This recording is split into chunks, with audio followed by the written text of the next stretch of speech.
Hello, everybody. Welcome to the Monday Sound Stream, where we have a light week of news. It's going to be fun. If we have time, we might do a tier list, but we'll see how the news shakes out. There's some good stuff to talk about. Got some meaty topics. We got some light topics. And of course, we have my two wonderful co-hosts, my panel here. We've got Fighter Cows. Welcome, Jerry. Yeah, I'm feeling a lot better today. I'm actually kind of like a little bit. Nice. And we also got Dark Claw 643, Ryan. Shoe watch. All the shoe watches today. Shoe watches. It's good. It's Yeah, good. that's We got right. some Ultraman news. It's gonna be good. I need to do the thing that Jerry does on his streams with the blinking Discord icons. Because I have space. I should add you guys like. Oh so you yeah, have your I need to icons. show. Well, yeah, I need to. I Yeah. need to give you that, man. Yeah. Yeah, we need to do that I- because that way you guys can have like presence in the video. Yeah, we're not voices in your heads. Yeah. Yeah, because that's what I do. So that way they know there's other voices and they can see. Yeah, the avatars blink. All right, let's welcome everybody in our chat. Welcome to Zeltrex, Mateki, Master Ben, Jojo Star, Ultraman 1 Fan 2004X, Su Targos, the Kaiju for Krypton, Toma K, that's your Jason, Mr. Tanuki, Soulman, Psycho O's, Infinity War Tom, or if it War Torn, I keep thinking that's the R and N is M. It's And a Torn, not a Tom. Emrys Tai. I probably butchered that name. Sorry. It's Emrys just Tai or Emrys Tau. One of the. If we ever mispronounce anybody's names, just let us know. Let us know. Emrys Tau does give us an update on a previous story. It says, my pre-Bandai pre-order of the Millennium Ring got canceled. Their reason, we regret to inform you that this product was unable to be sold in the U.S. Hopefully they gave you a nice, speedy refund on that. So we were right that kind of went up as a mistake, because it went up and was gone so quick. I'm very curious. Very some got there, so it must be very much like. I think the people that got them are probably getting cancellation notices now. I think it's a licensing with the voices and the music. Yeah. Yeah. So. I don't think any other those Millennium items were released. US, None of right? not the memorial ones with the voices and music, just the model kit. So. Oh yeah, Happy Black Sunday. Happy Solar Eclipse Black Sunday. Welcome, Jamie's World. If you see Kaijins going out and all years is I mean, look, here's the thing between oh, Master Ben, welcome to the South Squadron Captain. Hey, Master Ben upgraded. Welcome. Thank you for jumping up to the captain level. I appreciate that a whole lot. If you'd like to become a channel member, there is a join button down below. It gives you all the details. There's 3 tiers, $1 tier, $3 tier, $5 tier. That's in US prices. It'll adjust to your region. That's the neat part about YouTube. And there's perks like early access. We do member-exclusive AMA live streams now once a month. And there's other cool things down there. And if you do the captain tier, you get a shout-out in every video as long as your membership is active. And that is... and if you want to hear me pronounce your username, become a captain tier and I'll give it a shot. Some of them, I mean, the last time I did a take on them, because we have a lot of captain tier members right now, which is wonderful. I had to practice it 3 or 4 times, and then I just rattled it off as quick as I could, so that way like the segment's not too long. But I enjoy doing that. So and thank you to all our captain tier members, all our commander tier members, all our rookie tier members. All of you appreciate it. Getting the channel memberships helps the channel have like a consistent baseline income to it month to month, and that really helps because ad revenue that can fluctuate, but channel memberships is like our base, and that helps the channel grow. Helps me a lot to keep doing all this stuff, doing all these videos, doing all these streams. It's a good time, so thank you, everybody. Speaking of videos, let's talk about last week's videos briefly here. I got a buy package. That was fun. I needed to replace an item of mine that was busted. Toma, you has been a member for 4 months. Thank you to Toma for being a member for 4 months. Toma says, saw the Eclipse today and excited for Ultraman arc. Yeah, and Psycho O's, yes, it is Psycho O's fault because he was the one that sent me the buy link. He's like, hey, I knew you're looking for this. Do you want to buy it? And I was like, yeah, how do I use buy? So buy's great. I had good experience with them, and you guys can see my excited face. It's also I reshot part of the video so it would flow better. And hopefully you get sponsored. Yeah, I like using buy. That's the words we're gonna focus on. And then we had the Blu-ray haul, which I always love doing the Blu-ray hauls, and I've had a ton of comments I like on the that. one single. I like this one single Scott unboxing. Oh yeah. Was it purpose? It was purposeful that GameStop separated him from his wives. I have no And son- idea what happened. So last week, for those wondering what we're talking about, if you guys check out my shorts, I did 2 unboxings of Marvel Legends X-Men from GameStop, and for some reason, Cyclops got separated from Jean Grey. Jean was in the second box, but then so was Madeline Pryor. She was in her Yeah, box, and then like between them was Magneto. I think it was Mr. Sinister packing those. I think Mr. packaging. Sinister was packing it. I think Magneto intercepted it. He was like, "No, I'm gonna be a good guy now."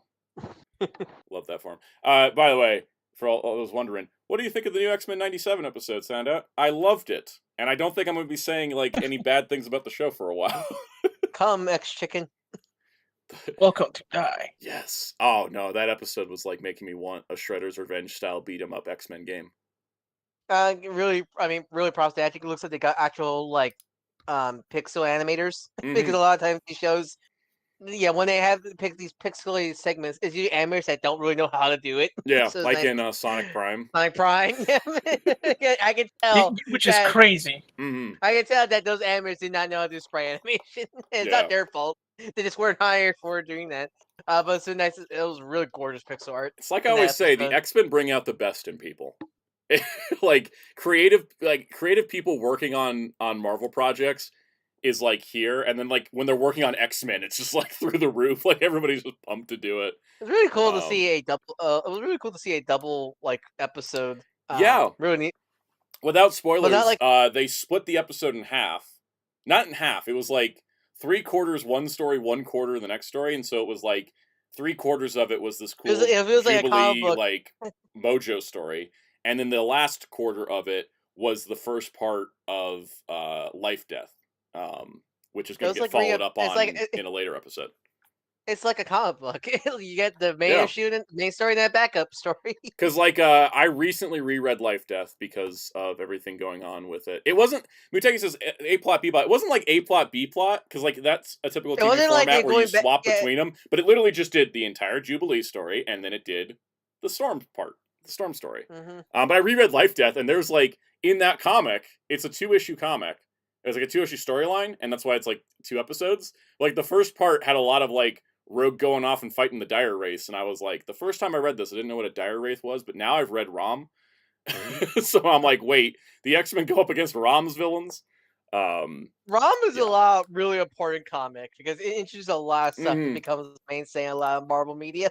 I think Micronauts isn't as important, but like I'm starting to regret my decision not to buy the Micronauts Omnis. I've been But- as because of X-Men 97, I've decided to go slowly rewatching X-Men 92 because I haven't rewatched in a while. Plus, I'm watching with friends who had never seen it. And one man, it's hard to go back to some of the old voices because I just really like some of the nice like Morph's old voice, man. Yeah. It's hard to go back to it after the new actor. But also, like I was like glancing through season 1, and my God, I forgot season 1 like had like what Apocalypse, Days of Yep. Future Past. And like stuff like wait, that was all Apocalypse, season Days 1. of Future Past, and a Sentinel storyline in your first season. And It's like, people what? say 97 moves too fast. Yeah, because Yeah. it's one of the things where it's like I'm really glad that I showed my friends Evolution of Wolverine X-Men first because Yep. I don't think 92 is a really good X-Men. If you're just fully It's new just to gonna throw X-Men. you into the deep end and hope you swim, right? Yeah. Yeah, so it's not as good I showcase Evolution and Wolverine X-Men first because Mm. those are meant to be entry level.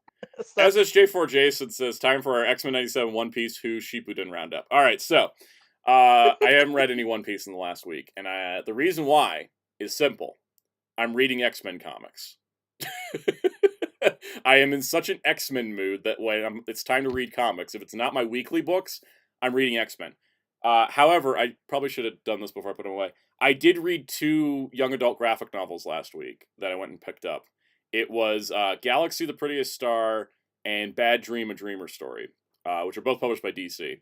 And Bad Dream, a Dreamer Story is like the origin of Dreamer, which was a character on Supergirl.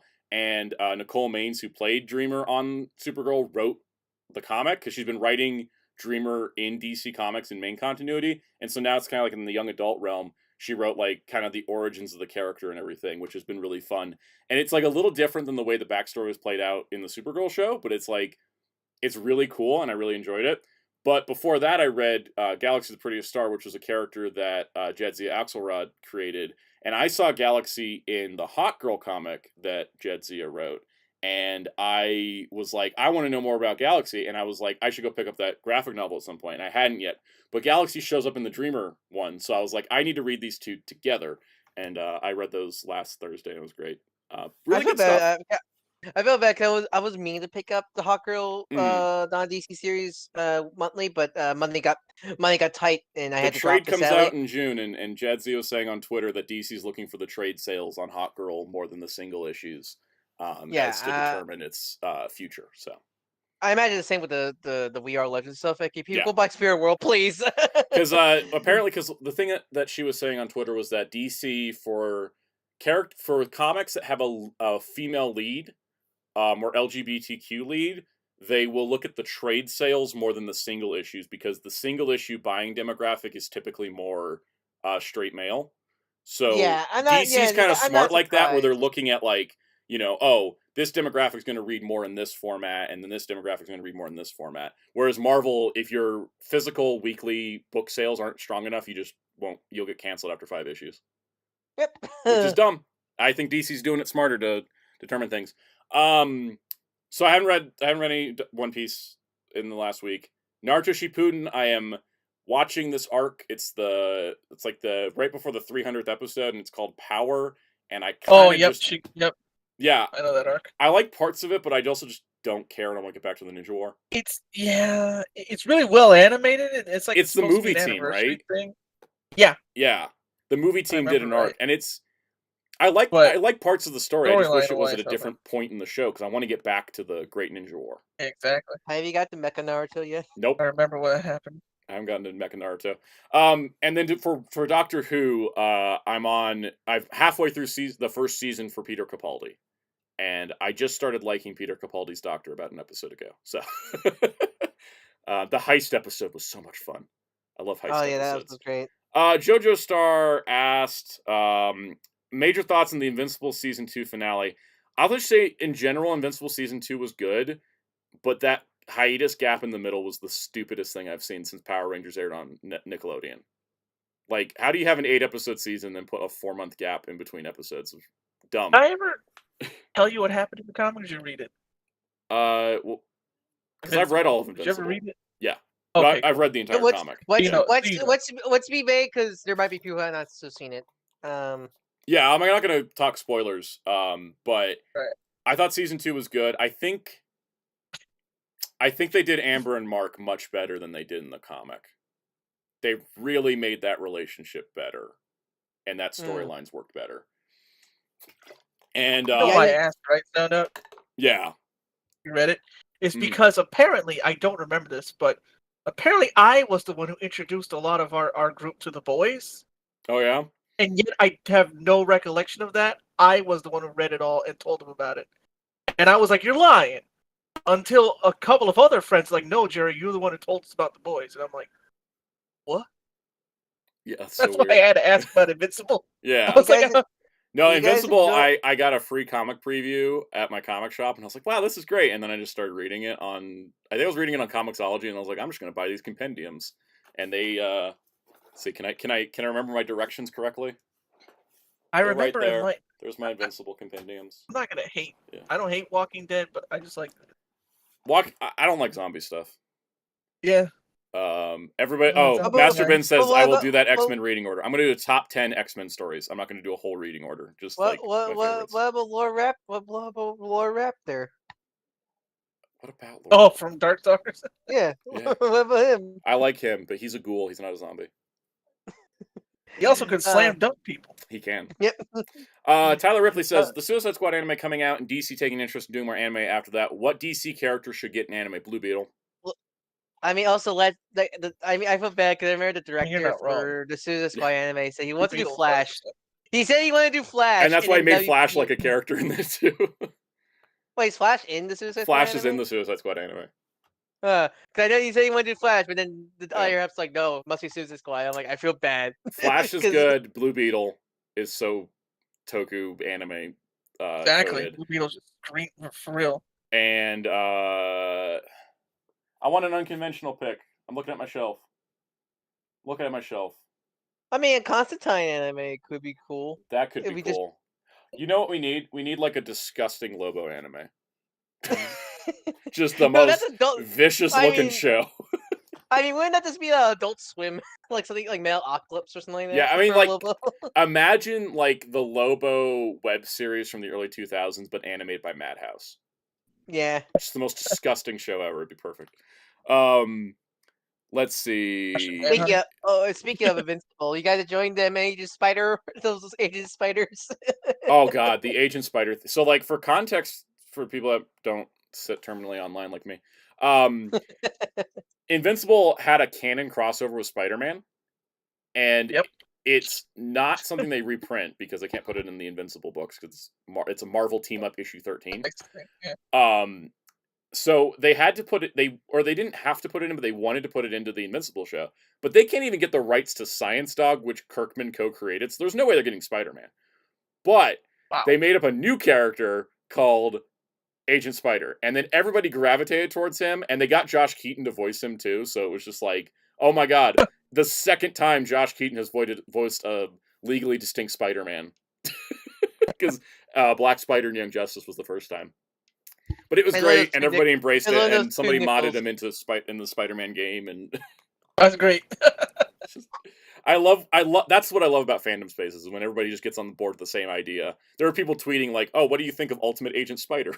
I love my Agent Spider. Insomniac Agent Spider name. Yeah. And the other funny part too is that the Walking Dead crossover that happened in the comics, where like Mark gets into the Walking Dead universe, they couldn't put that in the show because of AMC, so they made the AMC. zombies talk. Genius. All right, let me see. I'm just flipping through some Man, I screwed up. comments. See if there's anything else I wanted to. Jojo Star says Invincible has become one of my favorite media pieces ever. Enjoy way more than The Boys. People in Invincible are good. People unlike The Boys are just bad people. That's because the difference between like the two of them is Invincible is a superhero story and The Boys is a deconstruction of superhero stories. Yeah, it's one of those like when people compare the two, it's not super fair because they're Mhm. going for two different things. The Boys is supposed to be deconstruction, while the Invincible is a actual superhero story. It's a very brutal one, but like there's a purpose for it. Yeah, exactly. Mhm. It's still about people that want to do good. It's more mature. Yeah, exactly. Yeah. AMG Marco said But Beyond the still. Agent Spider-Verse is great. SSJ4 Jason wants a crossover spawn. That kind of happened during Invincible War. And I think if Todd gets the right paycheck, that could come into a thing. Ghost Train says, should I read or watch Invincible? I would say Watch. give the show a go. Because I think the show is like...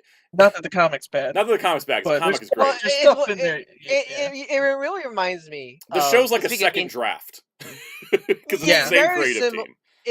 It's very similar. If any of you guys feel very familiar with very indie comics, but the Max, Yep. I know the Max animated series, the Max like MTV animated series, very similar. Where I'm blanking the creator's name, but that was pretty much a second go on the Max, for that creator, and it's allowed him to kind of explore more things or redo some stuff that stuff he wanted to do originally for the Max series. It reminds me of that with Invincible, where Robert Kirkman going back and like changing some things for the better and stuff like that. One of the things one of my favorite changes is that Mark Grayson's the main character. His best friend William. They do this very 2000s thing where like William is always just like going no homo all the time, and then like later in the book they're like surprise, he's actually gay, and instead the show just makes him gay from the start, and I'm like, thank you. That just you just fixed the 2000s ism of this story so much, just in one go. Yes. Yeah. And that's the kind of stuff that's like, it feels like they have the power of hindsight, and so they can kind of craft it. But the comic is still great, and I think much like, it's actually, I would say, not too dissimilar. Like, I would recommend someone would watch Yu Yu Hakusho to see if they like it, and if they do, go read the manga as well. It's kind of like that. Like, if you like Invincible from the show, beware of how they both end. right? But if you watch the show and you're like, I like the show and I don't want to wait for the animation to do the rest of the story, go pick up the comic. You know, that's the kind of thing. We now gotten to the Um, point where now it's anime and yeah, manga readers now. basically, yeah. They're actually even reprinting Invincible at manga size now, like in Oh, but smaller actually, size really? books. Yeah. Same Um, price or different, like I think they're like cheaper? $10. Yeah, like 10, $12, something like that. They're in a smaller format. You can get the compendiums. It's like 50 issues for like $50. It's I great. might get those. I need to get those. I mean to get a lot more compendium stuff. Yeah, no, Invincible for me actually was probably like my gateway drug into indie superhero comics. Because I was into the indie comics realm, or at least the non-big two realm with like Hellboy, but that's like a completely different vibe than like what Marvel and DC Hellboy, does. Hellboy and Spawn are like the mascots of indie comics. Yeah. I like to say, they're big, like they're indie, like definitely indie, but like they're the big Mhm. names. So since And they so I help think the like big guys. Invincible's like the next tier down, and then you get into Hmm. cool stuff like Radiant Black and Rogue Sun and all the Massiverse stuff. Muteki asks, "What about the Spidey Invincible crossover? Can we find it? It's out there. I don't think it's been By reprinted. secondhand, right? I don't think it's been reprinted, but you can find it online. I know Marvel Unlimited has the issue up, so if you have Marvel So Unlimited, you can go read there's it a there. legal, yeah. You don't have to he ho it, he ho Yeah, it, no, it's still available on Marvel Unlimited. I just don't think it's like being reprinted yeah. at trade. TMNT is indie, but like TMNT transcends comics because I think Yeah, they're no longer indie. I mean, they're it no longer started indie indie, but because their yeah, right. comics are They're the not now. least absorbed thing about their media, right? Yep. Yep. Yeah. Andreas says, this will be my last comment, or I got two comments. Got two comments on this. Andreas says, speaking of Yu Yu Hakusho, the Hunter x Hunter anime is much better than the manga. The manga art is pure chicken scratch often at times. Yeah, I've heard about that. You know why? It's because the authors had health issues, right? Yep. Yep. It's Let's see. Hellfire says, curious question: does Invincible still count as indie nowadays due to its popularity? Yes, Yes, because it's Robert not part of Kirkman the two. still owns the character. Yeah, I think that's the biggest thing you can tell what's indie. If Invincible it's isn't owned by a corporation; it's owned by a person. Same with Spawn. Same with Hellboy. Mhm. Like their original creators Mike still own Windows them. filmed. Yeah, like Yeah. they're under Mhm. like Image and Dark Horse, Yeah. but So like Image lets you own. I remember Yeah. I went to Image because I wanted to see how their comic submission is, and they actually on their submission thing says if you submit to us, you do own it. We're just that's another reason why TMC is no longer indie. They are owned by Paramount. Like Yeah. they're owned by Paramount. Yeah. Just Spin Dash just said that as well. As soon as Nickelodeon starts slapping their logo on it. Throw in Savage Dragon. Yeah. Shout out to Savage Dragon. That's one of the who's longest running Eric books. Larson, Yeah. Oh Savage man, Dragon. He's still because publishing it. He doesn't do Local. it monthly, but he's still going. Yeah. oh I man, used to watch it. There was a cartoon. Remember that? Yeah, there was. yeah, we because fun story about that because me and my friends are currently reading to Archie Sonic, Mm-hmm. and then because they're in the wilderness years, they had crossover with the crossover with like a bunch of Image characters. So to get my friends Yeah. familiar, we showcase the Max and we show the Savage Dragon. Yeah. And man, it's like man, I kind of love how ambiguously 90s Savage Dragon is. It still is too. It still is so, and it's kind of the way in Spawn is still very 90s as well, like the current Spawn books.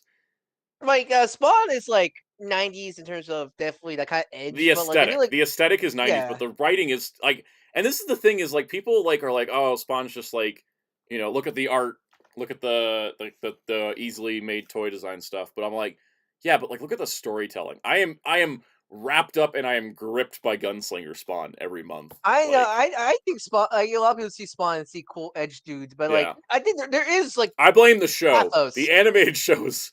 The animated show was just like the blood, the violence, the sex, and none of the like heart and intention. Like I mean, right now, like, now, Spawn in the comics is trying to find his wife's soul and return it to heaven, and I'm just like, Spawn has pathos, and that's like Yeah. I like the HBO show, but I would like to see a new Spawn anime series and bring Yeah. back Keith David. I want to hear Keith David. I want Spawn Keith. ever. That's Keith David getting to voice him in Mortal Kombat was so great because he was just like insulting everybody he came up across. He's like Johnny. Yep. He like walks up to Johnny Cage, and just like, you're dumb. And yeah, the LPH said the storytelling got better over the years. I think because I've been reading the early stuff, and it's kind of rough, but it evolves. And one of the biggest thing is when Todd starts bringing other writers in. Yeah, because I think even Todd himself said Yeah. he's not really he's not a great writer. He says, but, "I'm like, not he's that great of a writer or an artist. I'm just a shadow of everybody that inspired me." which is good. So, Really nice. A lot of people like to joke about Todd, but mm, he's humble enough to realize that, which I yeah. like. I mean, he has made himself like a brand in the way like Stan Lee did, but like I still think Mm, Todd keeps himself where Stan Lee kind of got lost in the brand.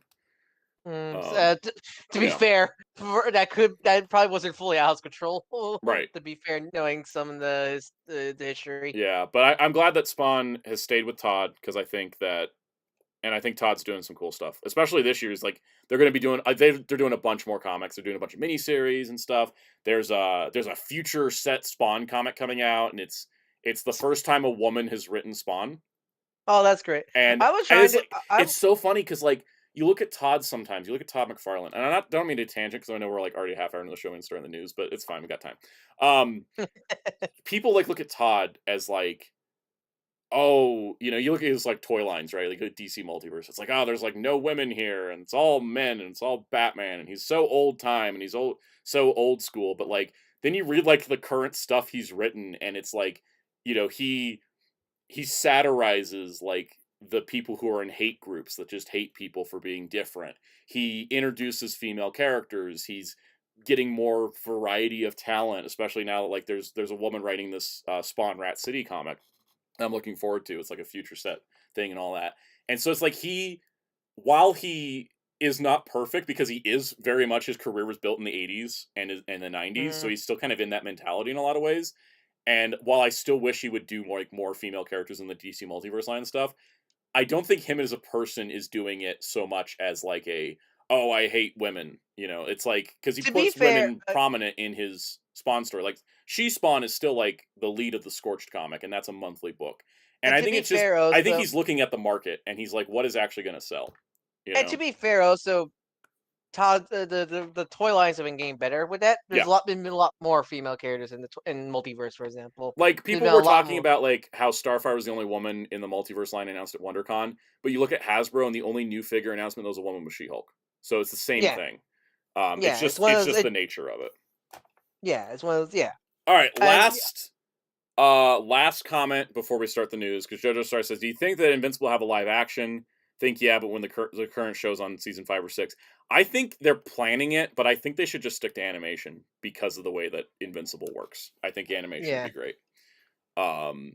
So yeah. Anyways, yeah, Ghost Train's like, I'm still waiting on a Livewire figure. The only one that existed is the Superman, Batman, Public Enemies line DC Direct figure I have, and she's basically a statue, but she looks nice.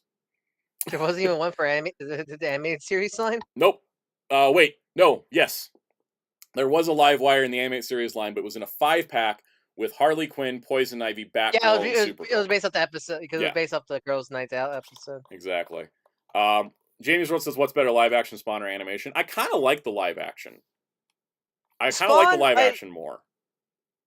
Spawn, I think we could work a live action, but like I don't know. I want to see something like an animation style, like Yeah. Castlevania, Netflix Castlevania style. The Gothic biggest thing is the noir. cost of the cape. Yeah, it's the cape. It's good. No matter Something what live Castlevania action, styled would be great. That would like be cool. I think no matter what Yeah. spot like live action anime, that cape's gonna be a pain to animate. Yep. They did a good.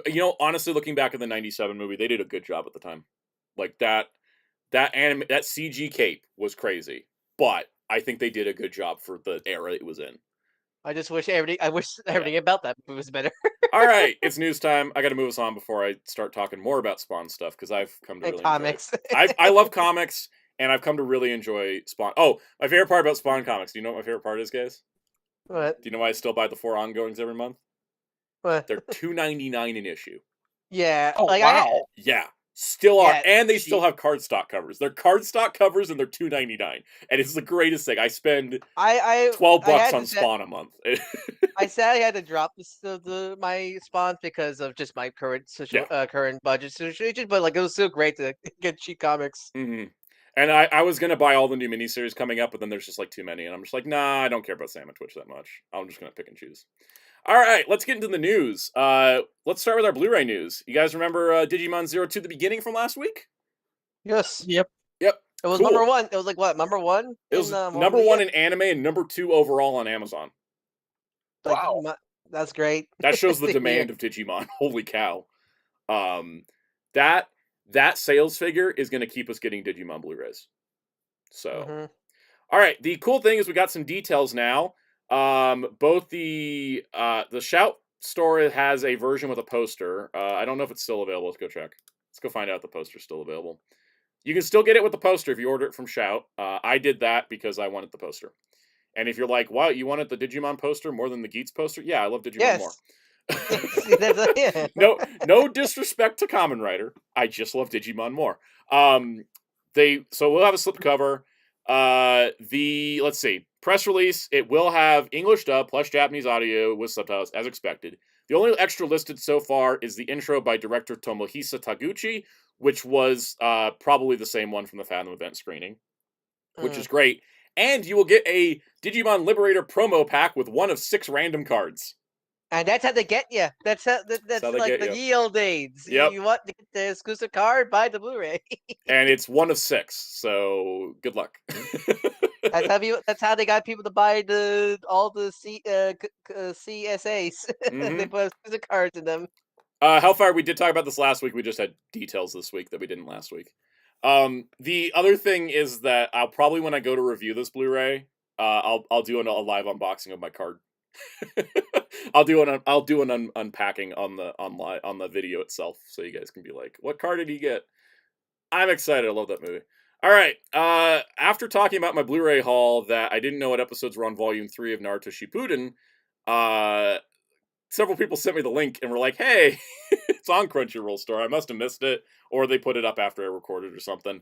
But Set 3 is coming out in May, and it's going to include episodes 56 through 82. So that's another 27 episodes, and that gets us into the. It's appropriate because Hedon's here. It gets us into the Akatsuki attack the village arc. So we're moving along. It's pretty. I like how Awesome is on the cover. And I say because it just brings me pain. Anyways, speaking of Geats... Pain's not on that cover. I know Pain's not on the cover. He's on the art card on the inside. Alice said, I saw you started Doctor Who as a person who's been watching Doctor Who since the revival, and your family's been watching Doctor Who since the 4th Doctor. I'd welcome you to the Doctor Who fandom. Thank you. That means a lot. I'm glad to be in it. I'm so happy. Look at the comments from the last Blu-ray haul. There was a lot to talk about Doctor Who in there. Half of them was like Doctor Who and you're watching Doctor Who, because anybody that doesn't watch the live streams doesn't know I've been watching it. So, but thank you for your comment, Alice. That warms my heart because I feel like I'm part of a community. All right, so Commentator Geats Blu-ray is out. These pictures are from Spin-54, friend of the channel. And he has Doctor Who Enabler. Doctor Who Enabler. He posted some pictures. The series is broken up across 8 discs, as we knew. It's about 6 episodes a disc. Yes, all the discs have Geats Mark 9 on them. I'm happy they chose a different image than the poster art, just to keep it with some variety. But it's weird putting the final form on the disc, but whatever. It looks nice on the shelves, though. I think the spine consistency is it's kind of weird that the type Geeks not. I guess that's the only other render they gave to show. Yeah, they had 2 images. It looks nice. This is, for those to put into context. This is what is this? This people that are getting it now are the ones that pre-ordered it from Shout Factory with the poster. It is Japanese 2.0 stereo, Muteki. Also, Jamie's World says, "Welcome to the Doctor Who fandom. Good community to have." I like being in good communities. Anyways, the other thing we learned is that Geats is not hard. The subtitles are not hard subbed into the video. They are hard sub specifically. Yes, subs. Sorry, did I misspoke? Yes. That's what the typeface looks like as well. Which is pretty cool. And yeah, so we do have the option of turning subtitles off on the release, which is nice. And my pet peeve with Shout Factory menus, yet again, why can we not have episode numbers on the list? I keep getting lost in rewatching the same episode of Abba Ranger. I did that. I literally watched a whole episode of Abba Ranger, and I was like, I think I saw this one. And it's because the episode numbers weren't on the menu. Deja vu. Yep. Now, what is hard is the hard subbing of the title cards for signs, as Spindash mentioned in the chat. So this sign here that's showing how the points are scored in the DGP, they put a hard sub coding, so you can turn the dialogue subs off, but not these off.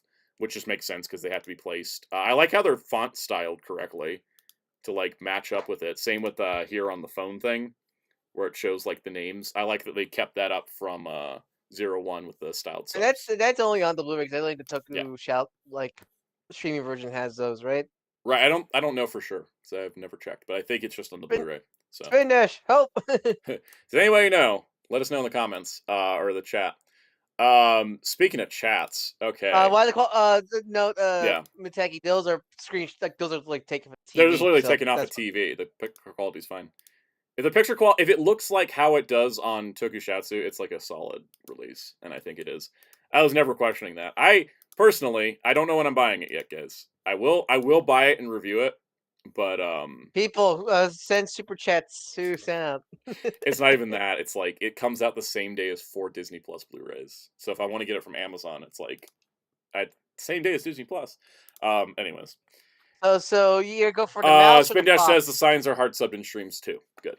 Good to Oh, know that's nice. that things are hard subbed. JV Soderwald says, what are soft subs, hard subs? So hard subs are burned into the video and you can't turn them off. Soft subs are toggleable. You can turn them on and off. Welcome Super Chat Boom. So like for example, 01, you couldn't turn the subtitles off. They were hard coded into the video. But all the other sets you can turn them off. So yeah. All right. Hey, you know what's cool, guys? When you star Welcome, in welcome, Ghost Trains. Welcome. You know what's cool is like when you star in the 48th or 47th, the 47th incarnation of a long-running TV show in Japan, and you happen to mention on a like press conference that, hey, you know, I watched the 24th incarnation of this show and kind of had a crush on the Yellow Ranger. And then you just flash forward years later and they put you in a crossover. This is officially happening. Tokusatsu Sentai Deca Ranger with Tanbo Oger. So the actor who played Tanbo Oger and King Oger mentioned that he had a crush on Deca Yellow as a kid when he watched Deca Ranger. And now he's in a crossover with her. And it's great. Also, Umiko's here. Umiko chaperoning. Strangest thing happened. I know. Net burped, but I can still hear you just fine. Your net burped, but you can still hear us. Yeah, everything else died. The stream, everything, but I can still hear you. Wow. Well, I'm glad you're still here. Doggy Kruger here is looking at the file, wondering how that happened. Anyways, yeah, so this is officially happening. They decided to let Tanbo Oger's actor just live his best life. It's funny too because Jasmine's canonically married. Like I don't know exactly where this romance thing's going, but it's I'm so happy for this guy. He's living the dream. Hey Infinite. I like that we for the last couple years we've gotten these 20th anniversary movies and then we've got a corresponding special, right? So it's like we got Hurricaneger with Dawn Brothers and we got Abba Ranger with Dawn Brothers and then now we got Deca Ranger with Tanbo Oger. You know, like I think they should have been Boom Ranger, but oh well. They got I mean, Shinobu for Ultraman. technically Boom Oger, or like not even the whole team. It's just Tanbo Oger, and it looks like to just be Umiko, Jasmine, and Doggy. And This Murphy. reminds me Murphy's of in the trailer otherwise. too. It just reminds me of when Zero the World appear randomly in the Loopat versus. I love when Sentai just randomly just like drops a person in, and it's just like, hey, it's like I'm just hanging out. I can't wait to see this. It's coming out. They said it's coming out in the summertime. So probably around the time Deca Ranger 20th hits theaters. So you can also see the film crew in the visor of Deca Yellow. Please ignore the man behind the curtain. Yeah. Hellfire says I wouldn't be surprised this was filmed when they were working on Deca Ranger 20th. I imagine it was done like just right at that same time. Probably also why Yanma's in his I want to say season 1 appearance, but first arc appearance and not the time skip look with the blonde hair. Our time shenanigans happen. Yep. Psycho says more like Girls in Trouble with Tanbo Oger. I don't know. I think this boy gonna be in trouble. I think this boy's gonna be in trouble. Girls in trouble. Do I need Umiko to sing it in the SP license again? Yeah, this is great. I'm excited because I love Deca Ranger. So and King Oger. All right. Kamen Rider Outsiders episode 5 is coming out next month, and they were like, "Hey, guess what? Kamen Rider 03." And we have no details on who 03 is, whether it's Aruto, Izu, or Arc, or I don't know, somehow Kazumi Shiro. But it is essentially in the way that 01 looks like Ichigo, and the way that 02 looks like Nigo, 03 looks like V3.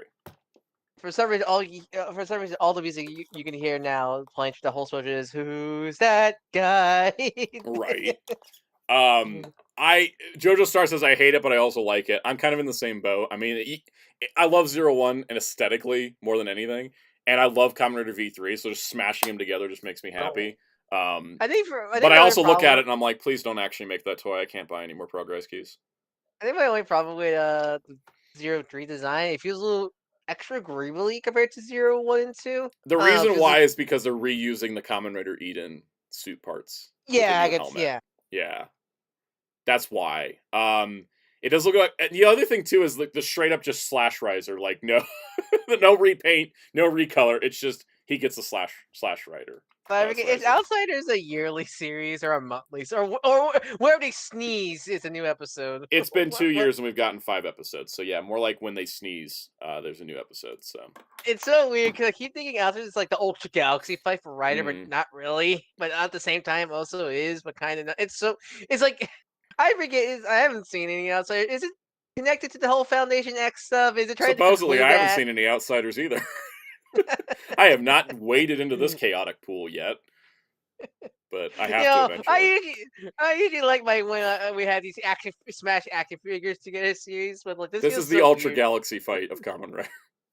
But yeah, it feels like, but at least Ultra Galaxy fight's like a cool big event. This is like, oh yeah, that is this. Yep, it's just like Takahashi and Sakamoto just off doing things. Yeah, everyone's talking about, there's like the super best, and they're probably releasing it, and and people are saying that plot twist is AG from O's. That'd be really, really nuts. So will we get a 04 that we wipe from time? I maybe. Someone mentioned Rock. Infinite says wasn't Rocking Hopper Ichigo. That was first version Ichigo with the blue. That's what he was like referencing, was like original Ichigo before he got the Shin upgrade. Hellfire says Outsiders just trying to tie all the plot lines from all the TTSC specials and other crossover movies. Yeah, it's kind of just picking up all the hanging threads and just like mashing them together. I mean, it's fun.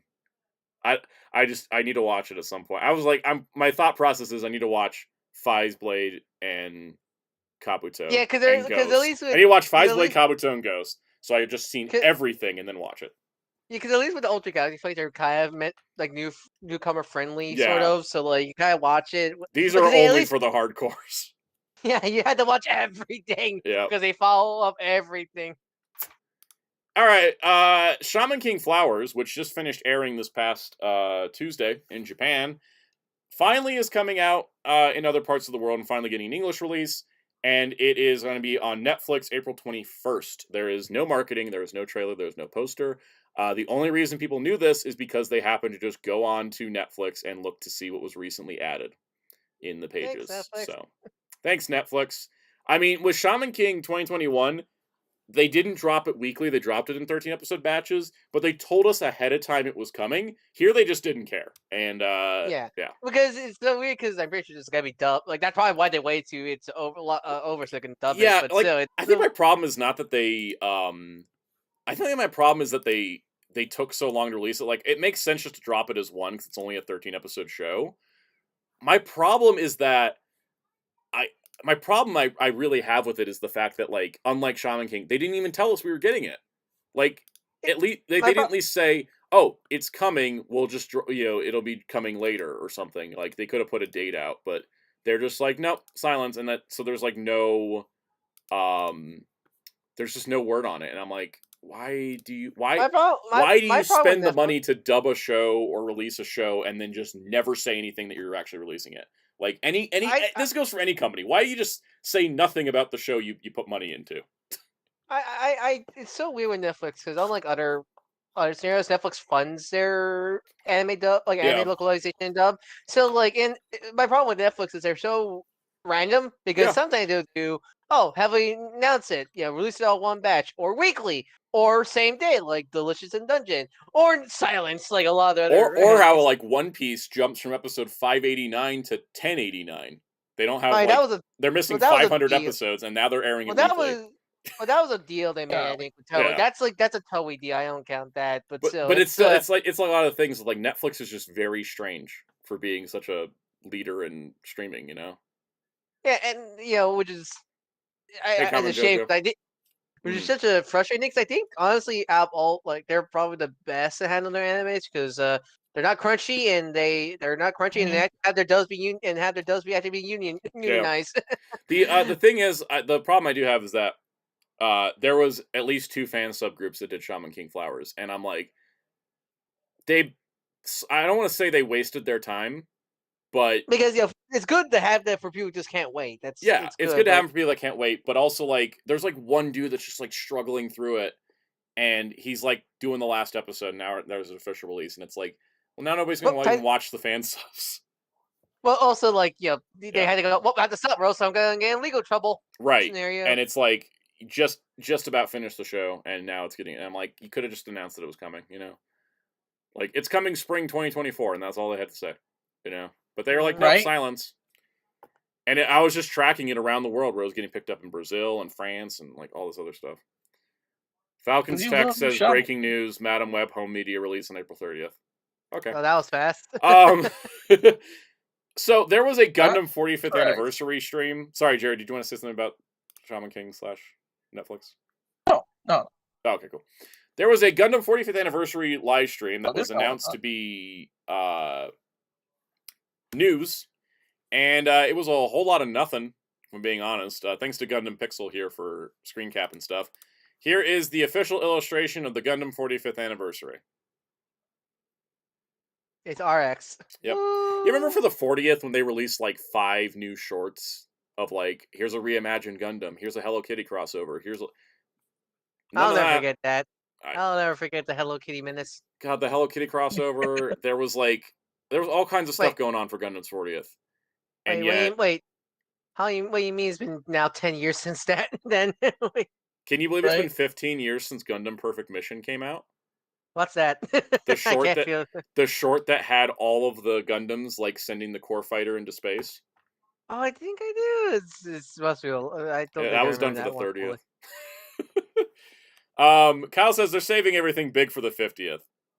I love your optimism. I just Yeah. There's something up at Bandai between how Sandland has been going. Digimon's fine, honestly, because card game. Hey, Kels, how do you feel about that Battle Pass coming to Tekken? Yeah, right? Oh Lord. God, that's awful. I'm not forgiving them for delisting half the Tales of games on the PSN. Well, I don't know why they did that. They own the games. Yeah. Bamco. I saw a meme, the Predator handshake, and it was like Tekken fans, Tails fans, hating Bandai Namco. I saw the Knights of the Round Table with all the fandoms. Yeah, all the Bandai Namco fans So, hating Bandai Namco. Just going into this, let's remember that for Gundam, they have announced a live-action movie with Netflix, a second Hathaway movie, a Gundam Gundam Iron-Blooded Orphans Urder Hunt anime movie adaptation of the mobile game that shut down that had already animated cutscenes. And they have Requiem for Vengeance and Silver Phantom coming up, which are like kind of international products. One's an Unreal Engine animation. It's on Netflix. One's going to be a MetaQuest VR exclusive. All that, like those 5 things have been announced. And this stream gave no updates to any of them. Silver Phantom and Requiem for Vengeance, I get because those are about to come out. But why, like, how did we not, like, this stream had no updates on Hathaway, no updates on the Urder Hunt movie that honestly seems like it should be pretty easy to make since, like, most of its story is done. You just gotta, like, animate the parts that the mobile game didn't do. And then no update on the live action movie. And the live action movie's announcement was done for the 40th. So yeah, it's such a mess. It was such a mess because like that was what. And Seed Freedom just made a ton of money, and it seems like they're using that money for nothing. Right. It's so weird because was it they announced that they officially announced the legendary movie 15. When did it become a Netflix movie? I thought that was always going to be in theaters, or was that always going to be a Netflix movie? It originally wasn't. It became theaters for China, Netflix for worldwide. At some Okay, point, that was yeah. some point. Like it's so weird because wasn't there also that Kickstarter? When they for... when they announced the Legendary movie, they had all that they had done was sign a deal with Legendary Pictures. They announced it way too soon. They didn't have a writer, they didn't have a director, they didn't have any plan. They were just like, we're working together on a movie, and that was it. And so, like, they told us way too far in advance. Wasn't there a Kickstarter for the comic tie-in? There was a something Kickstarter like for a comic tie-in to Gundam Build Metaverse, which there was you go. universally panned for its artwork and then canceled like 3 days into its campaign. Ouch. Yeah. Kyle says Seed Freedom just came out, so expecting to dump their eggs into one basket immediately is silly. Yes and no. So first of all, yeah, all right, they can't use the Seed Freedom money yet.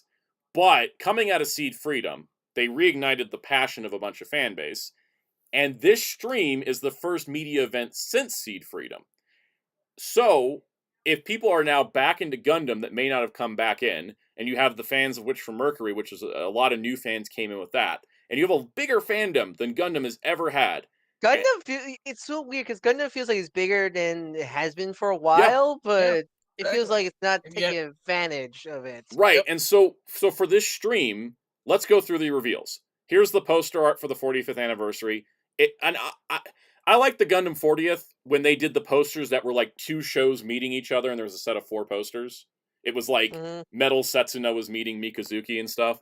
I thought that was really cool. This is just another image of the RX-78. It feels like an actual celebration. Yeah, of the this doesn't even have a 45 hidden in it. I mean, it looks just like a box art for a model kit. Yeah, exactly. If that. All right, next up, they showed this artwork of Hiro Yui and Domon Kashu and Garrett Rand, the protagonists of Gundam Wing, Hey, they're all G Gundam, and Gundam X. They're all dressed up nice, and apparently the G controller is now a party streamer launcher. And Garrett's wearing 30th anniversary glasses because that's all they're going to acknowledge. You should do. I was just saying. You should do a modification of your X controller. Oh, that thing is too rare to be modifying it. Who said it had to be I thought you were going to say modify yours. Yeah. Who says you have to have it modified? This duct tape a party streamer on the side of it. Yeah, it's G's 30th, Wing's 29th, Gundam X's 28th. I don't know why he's wearing 30th anniversary glasses, actually. Are they all celebrating Domon's 30th? Yeah, I like to think so. Yeah. Probably. Anyways, that's cool. And then we got the Gundam 30th anniversary, or the Mobile Fighter G Gundam 30th anniversary logo, which is rad. Now, here's the thing. People were like, oh, they're going to announce something for the Gundam 30th. I'm like, look, I already hyped myself up about Kaku Ranger 30th just for it to be a cast talk show. That's great if you're in Japan, but like outside of that, it wasn't that exciting. So there was that, and then they led into this, which is the like only news out of this thing. They showed a new character in a future century story and said, this is for a forthcoming project. More details later. There was no word if this is a manga, a mobile game, a console game, a anime, an OVA, or a movie. Nothing. Or even one-off short, even. One-off short. There was no hint given as to what format this is in. This looks like line art for an anime, but it could be line art for a manga. It could also be line art for animated cutscenes for a mobile game. Yep. Probably so, no. Smith the Crow said the thing I even forgot. Pachinko game. Right? I was just thinking about that with them doing nothing. In the back of my head, I was like, don't tell me Bandai wants to just be Konami. It's starting to feel like that because as a Gundam fan, and I deeply love this stuff, I deeply love Gundam. I'm excited to see Seed Freedom next month, but like, after that, what is there? A bunch of projects in limbo. There's nothing. I mean, what's next for Gundam is just like the most next thing I can watch is Requiem for Vengeance on Netflix, and I'm not that excited for that. I mean, like at least like we're talking about like in between shows, like after in between Re-Rise. What was in between Re-Rise and Witch Mercury, for example? I guess we had. What was between there? We got Gundam Breaker Batlog. And we got Doan's Island. We also got that live action show, right? Yeah, we got Build Reel. There was stuff. There was like smaller projects, and it almost feels like with the way that the movie, like Seed Freedom, performed well in other movies. I think the oh yeah, the IBO compilation OVA, the narrative compilation OVA, the Hathaway's flat. They were throwing stuff out like last year before, but like This isn't like a Digimon scenario where after like even after Zero to Beginning, we feel like they're still doing actual stuff for Digimon. Like they're releasing like actual media. yeah. Where right now Gundam, I mean, yeah, they are releasing media, but it's not like big media. Like The Digimon only thing Liberator. in 2023 we got for Gundam was the back half of Witch from Mercury and the 3-episode Gundam Build Metaverse. And this year, all we have confirmed is Seed Freedom and the Requiem for Vengeance Netflix thing, and then the VR thing, which I don't count because not everybody can watch that. That's not accessible. That's a video game in my eyes. Yeah. Yeah. Gundam Breaker so 4, that's coming out. That's pretty exciting. I'm excited for that. Yeah. Yes, I'm hoping that it's. But Gundam games are common. better. That's it's exciting, but like Gundam games are common. Kyle so says it's not Digimon also isn't releasing any big media either, just not just all manga, not even a game or anime. But the card game puts out a new set every other month, so it's like it's got card game. it's got something. Yeah. They're pushing Liberator pretty hard at the very least. Like Yep. they're like Liberator feels like a big thing, even though it is just a web manga. And then adding to that as well, with Gundam, we're on like we got a lot of Seed Freedom kits, but if you don't want Seed kits, there is not much for you in Gunpla right now. Because it is just Seed kits, and it is Seed kits, and there's like the real grade 2.0, right?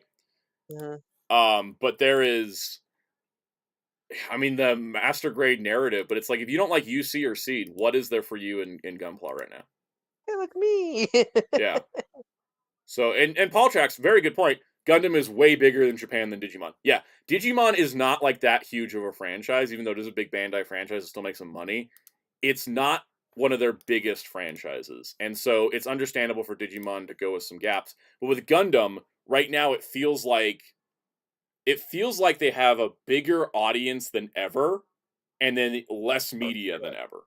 Right? Maybe not ever, but like in the last few years, we have had consistent output of Gundam where there's at least a new show every year, and then it's just dwindled off in the last couple of years, and they're just doing movies, which are fine, but they take longer to make.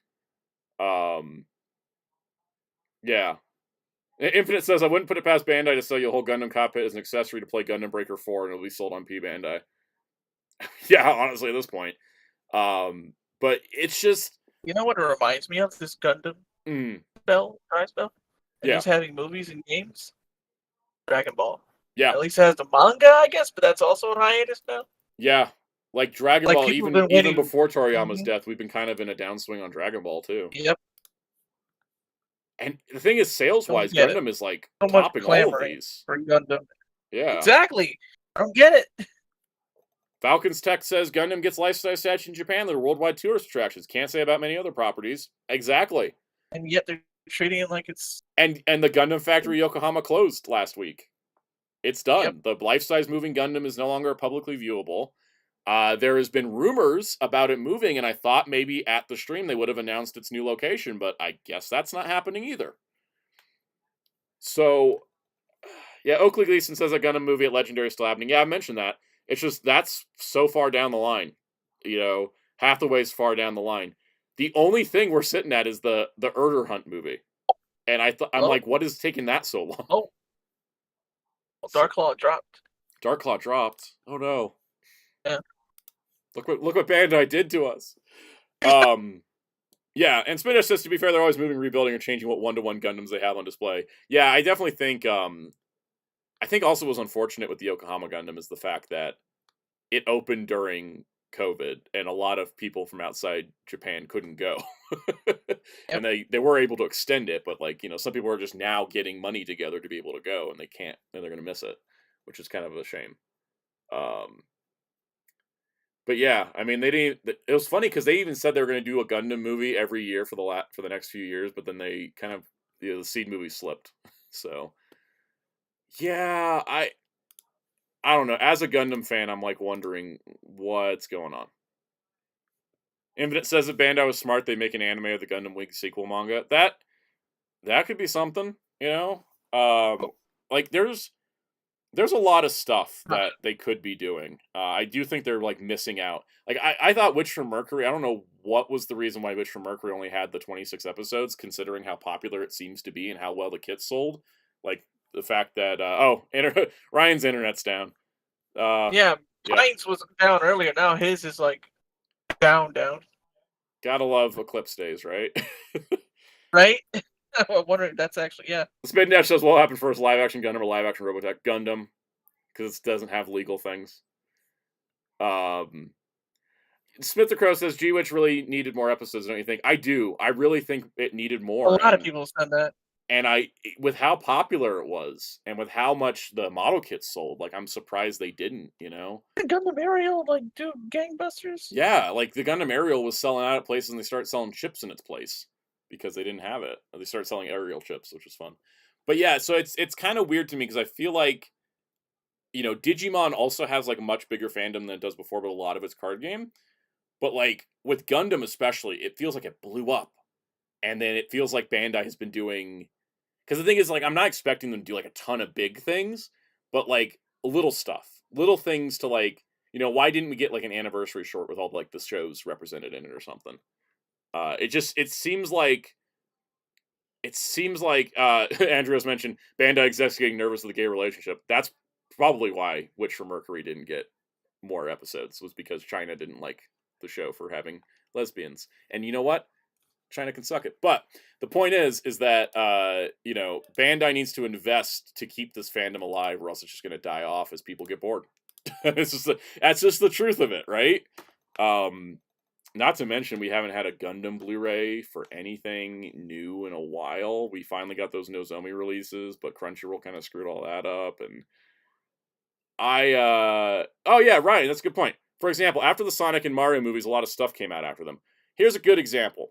Nintendo followed up the success of the Mario movie with Mario Wonder, Princess Peach Showtime, a Luigi Bandit HD remake, like all of that. Just like they rolled stuff out.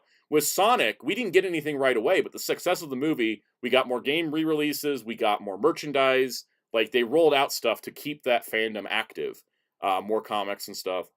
But with Gundam, like again, I don't need like something big. I don't need like a full new TV show right away. But at least capitalize somewhat. It's capitalized somewhat, right? Like even model kit exactly. wise, like it's dry. Yeah. SD specials would be great. Spin Dash mentioned the IHOP crossover Sonic, something like that. Yeah. Just something, you know, with Gundam, and the problem too with Gundam as well is that there is stuff, and it's so Japan localized, except for like the Netflix thing with Requiem of Vengeance. And the VR thing they keep hyping up, I can't get excited about that. I have no way of watching it. If it's a MetaQuest 2 exclusive, I'm not going to watch it. Because I'm not buying a MetaQuest 2 just to watch a Gundam thing. So, Andrea says on the opposite side, everything got worse for Power Rangers with the 2017 movie. Yep, see? Franchise, 2017 movie flopped, it killed the franchise. That's what happens. Yeah, AMG and Marco, it's not as bad as the Power Rangers treatment for Gundam. It just feels like they could be doing more with just short form stuff just to keep us occupied. But the fact that like the 45th anniversary like announcements were just, that's nice, is kind of a bummer because I feel like it should have been a bigger deal. It's the 45th anniversary. Why even do a stream if that was all they had to show, right? Exactly, frick. And if this G Gundam thing's only in concept art phase, it's not even going to be out for the 30th. It's going to be out way later. You know, are we going to... And like Hathaway or like Erderhunt, are we going to have to wait 2 or 3 or 5 more years before this G Gundam thing hits? If it's an anime, and if it's only a manga, how long is it going to be till then? It's just... I hate news that's not news, right? Exactly, non-news. It's like, look at this concept art. I'm like, cool, that's great. What's it for? And then they just don't tell you what it's for. And it's like, so then how am I supposed to be excited about it? Exactly. Ryan's got another good point. X-Men is another example. There is, like, everybody capitalized on X-Men 97. We had toys out ahead of the show. We have merchandise. You can buy a t-shirt of your favorite X-Men on Amazon right now in multiple colors. There is, like, You know, now there's a Coca-Cola promotion that's got X-Men characters all over it. Like, you gotta do more than just put out something occasionally. You know, that's the thing I think. Yeah, you gotta keep your audience. You gotta work for it. Let's see. Small Dream says Hathaway 2 seems like next thing they're doing. That's probably still in pre-production with Seed Freedom being so recent. Yeah, but that's. I mean, how long is it going to take to do this trilogy if it's going to be 6 or 7 years between movies? You know what I mean? Spin Dash says, you think they can bring Domon's English voice actor back from the world of dental medicine? Probably not, because they don't like paying people. Guarantee you he's making more money as a dentist than he was as a voice actor. He ain't come back. Yep. Yeah. Hellfire says, reminds me of Pokemon Day recently. A whole bunch of nothing besides Z finally being evil, and even then it's a teaser. Yeah. And people called me crazy. People called me crazy for saying Digimon Con was good this year. Because it was. We talked about Digimon Con for a half hour of solid, like, card game stuff, manga stuff, color Digivice. Like, they actually had stuff for us. Even though it wasn't, like, a big anime thing, they still had stuff to talk to us about. Whereas with these, it's like, they feel obligated to do these things when they don't really have enough stuff. So. Small Dream, good point. Who knows if the original plans are still happening? Hathaway was originally meant to lead into UC2, and we have no clue if that's actually happening. I 100% agree. If it's taking this long to get a second Hathaway, how are we going to do anything after it, right? Yeah, Kyle says that's how production be. Sometimes look at Spider-Verse taking 5+ years between films. Yeah, and that's the thing is, that's why I thought it was smart that Spider-Verse was doing its 2 sequels, like, production-wise overlapping, doing them back-to-back. But then it, like, you know, took too long because their producers are perfectionists, keep changing things last minute. But with Hathaway, like, the first Hathaway, I thought it was fantastic. But I also didn't look at it like, you know, we should wait 10 years for the next movie because it's so amazing. Like, I like the opening for it. Yeah, the opening's great. I love Hathaway. I really do. That was like, it's a great movie. I want to like it more. I don't think it's bad. I remember I was like middle of the road. I love the vibes, but it was not a good anime. It was not. I almost said it's not a good anime. It is. It's not spectacularly animated. It has a lot of animation gaps, and unless the next movie's going to look gorgeous, like, you know what I mean? Like, if it's going to take us till 2028 to get Hathaway 2, that's like 7 years. It better look amazing, because it didn't look like you take 7 years, you know? That's just my problem. Yeah, Kyle says that it's dumb to assume they could do 2 uniquely animated films back to back. They could if they had locked Across the Spider-Verse in and said, this is the movie we're making. Did Brian drop again? I think he did. He's still in the chat. Okay. Because the thing is with Spider-Verse is that Across the Spider-Verse, they added the ending of that movie 2 weeks before the premiere, and that is ridiculous for an animated movie. Yeah. You gotta lock your stuff down and say, that's the movie we're making. This is what we're making, it's done, let's move on to the next one. And that's why it delayed everything. You know, money, budget. Yeah. We don't talk about that at all, but with them nickel and diming for Tekken, you'd think Bandai Namco could use that for their anime. Right? I mean, doing all their microtransactions. All the P Bandai kits, like, that's not making them enough money, you know? Yeah. Ryan says, like Godzilla, where at least you have 2 studios with a lot of side projects. Yeah, it's not like Godzilla. Yeah, Godzilla right now is capitalizing on its newfound popularity. They got toys, they got comics, they got, you know, movies from Toho, movies from Legendary. Like, things are rolling, you know? They got TV shows and both stuff. Can make good movies, by the way. Yeah. I saw a discourse about that. I'm like, why not both? Yep.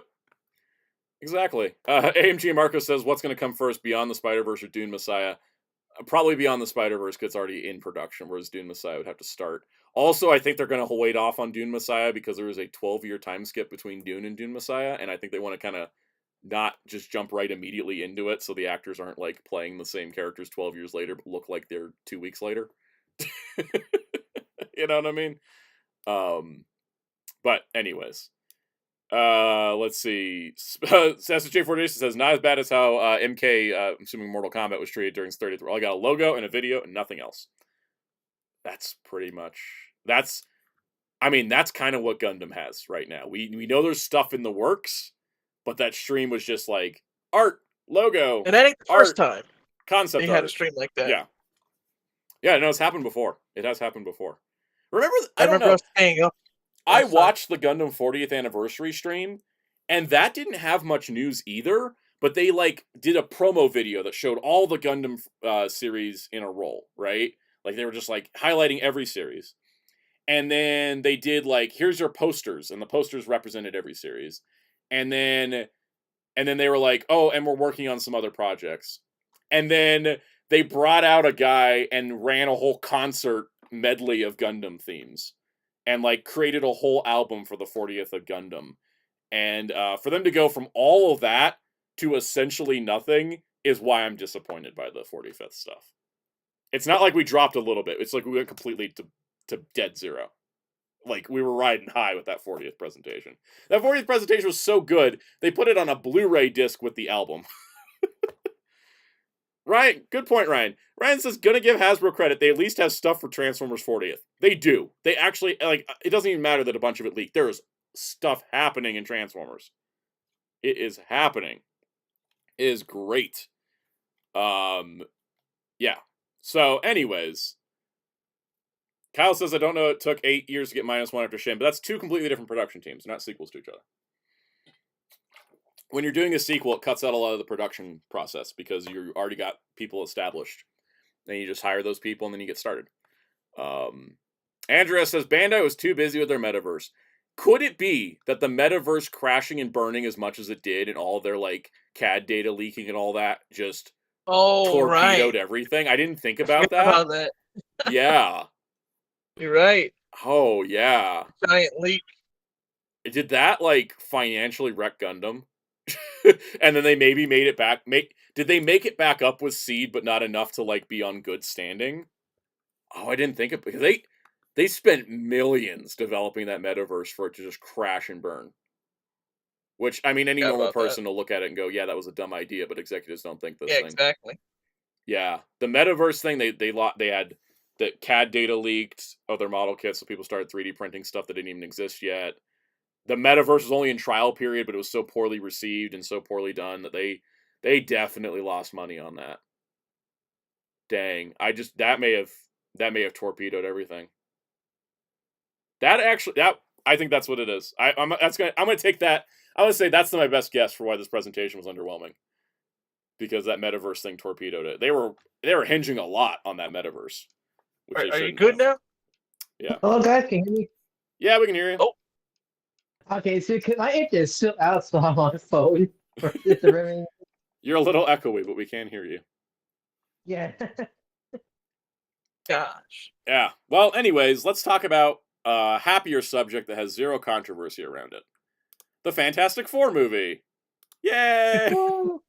All right. So, what was it? Tuesday, Wednesday, Thursday? Last Thursday? On I think last Thursday. April 4th, 4 days ago, they called it Fantastic Four Day because it was 4/4 Day. And they put out another promo poster for the upcoming Fantastic Four movie, which I find interesting. I didn't notice this with the first poster. It is credited as 20th Century Studios and Marvel. Like, the contract for the 20th Century Fox having Fantastic Four rights is still in existence in some way. Like, it's still... It didn't expire, right? It didn't expire, yeah, because it only would expire if they didn't make a Fantastic Four movie every 10 years. Same with the X-Men one. So, interestingly enough, Deadpool and Wolverine was like that too, and I thought that was because it's an R-rated movie and they wanted to keep that brand separate, but I actually think now it's a contract thing. One of the things I like about it is this is clearly Johnny Storm flamed up. You know, he's all flamed on. Mr. Flaming here. Sorry, inside comic book fan joke. The lines from the sweater in the other concept art now appear here kind of like the classic comic book lines of how he looked in the 60s. Which I think is kind of neat. Yeah, Spin Dash, I think it is like a contract within themselves. But here's the thing I found interesting about this poster was this futuristic 60s retro future city down here. That ain't how New York looks, right? I think that's kind of neat.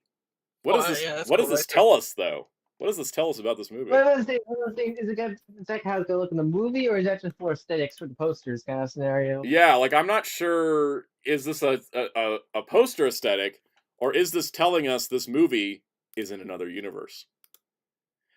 Let's go. Probably that because multiverse stuff, right? Right, we are in the multiverse saga. Let's go. See you later, Smith the Crow. Here's another thing. Here's the thought. Right, they opened a website where you could read Fantastic Four comics for free, and for some reason it now leads to a 404. Because I was going to show it to you. Oh no, it's back. Never mind. So we'll get to the Silver Surfer in a moment. They opened a website where you can read 5 comics, which are 4 comics from the Jack Kirby Stan Lee era, and then Fantastic Four Life Story issue 1, which is the 60s. And they are all 60s based comics. The interesting part is it opens up at the top here with a header that says Future Foundation and has a cool new Future Foundation logo and says, "Delegates, we're glad you could join us. To prepare for the upcoming meeting, you've been granted access to read these issues on Marvel Unlimited." So I think what's interesting is that everything's very 60s themed. They mentioned the Future Well, first off, this Foundation, is a though. smart move. This is a really smart move. Every comic book, every time there's a new comic movie, they should do this. Yeah, just point to like, here's our inspiration for this movie. So we do know it takes place in the 60s because the previous concept art made that very clear. And they have not told us it takes place in the 60s. I think, and this is my current guess, it is the 60s in another universe. And that the Fantastic Four are going to be the first people in the MCU to scientifically figure out how to travel universes. Just so that you don't have to explain where were they all this time. Yep. Scenario. Which would be better than like, oh, they found him in the negative zone, which is the theory we've all had at one point or another, because that just makes it too much like Janet Van Dyne in the Ant-Man movies. So I think they're coming from another universe. And with all that... Yeah, go ahead. I'm always sure this goes to be similar to mutants, because like how have we been in the MCU for this long? Well, no one discovered a mutant. Right. It's probably going to be a similar thing. Now, with all this said, with all this movie probably takes place in another universe said, they cast the Silver Surfer, and it is Julia Garner playing Shala Ball as the Silver Surfer. So, let's get the comic context. By the way, I appreciate Variety knowing how the internet would react to Julia Garner cast as Silver Surfer, and they specifically put Shala Ball version of Silver Surfer. So, for context, for context, the Silver Surfer we see in most media is Norrin Radd. Norrin Radd is the inhabitant of the planet Zen-La, and the love of his life is Shala Ball, who he had to leave behind in order to become the Surfer as Galactus. Now, Shala Ball has been brought back in some comics. Dan Slott made her the seer of all things or whatnot in his run.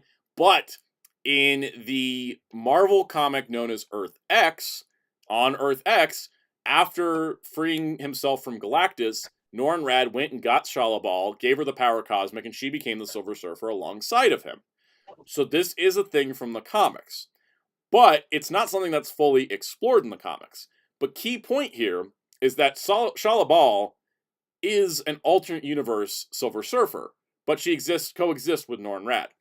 Now, adding to this as well, this is why I think that this casting, which I think is great because I saw some clips of this actress, she is so fierce and intense as an actress.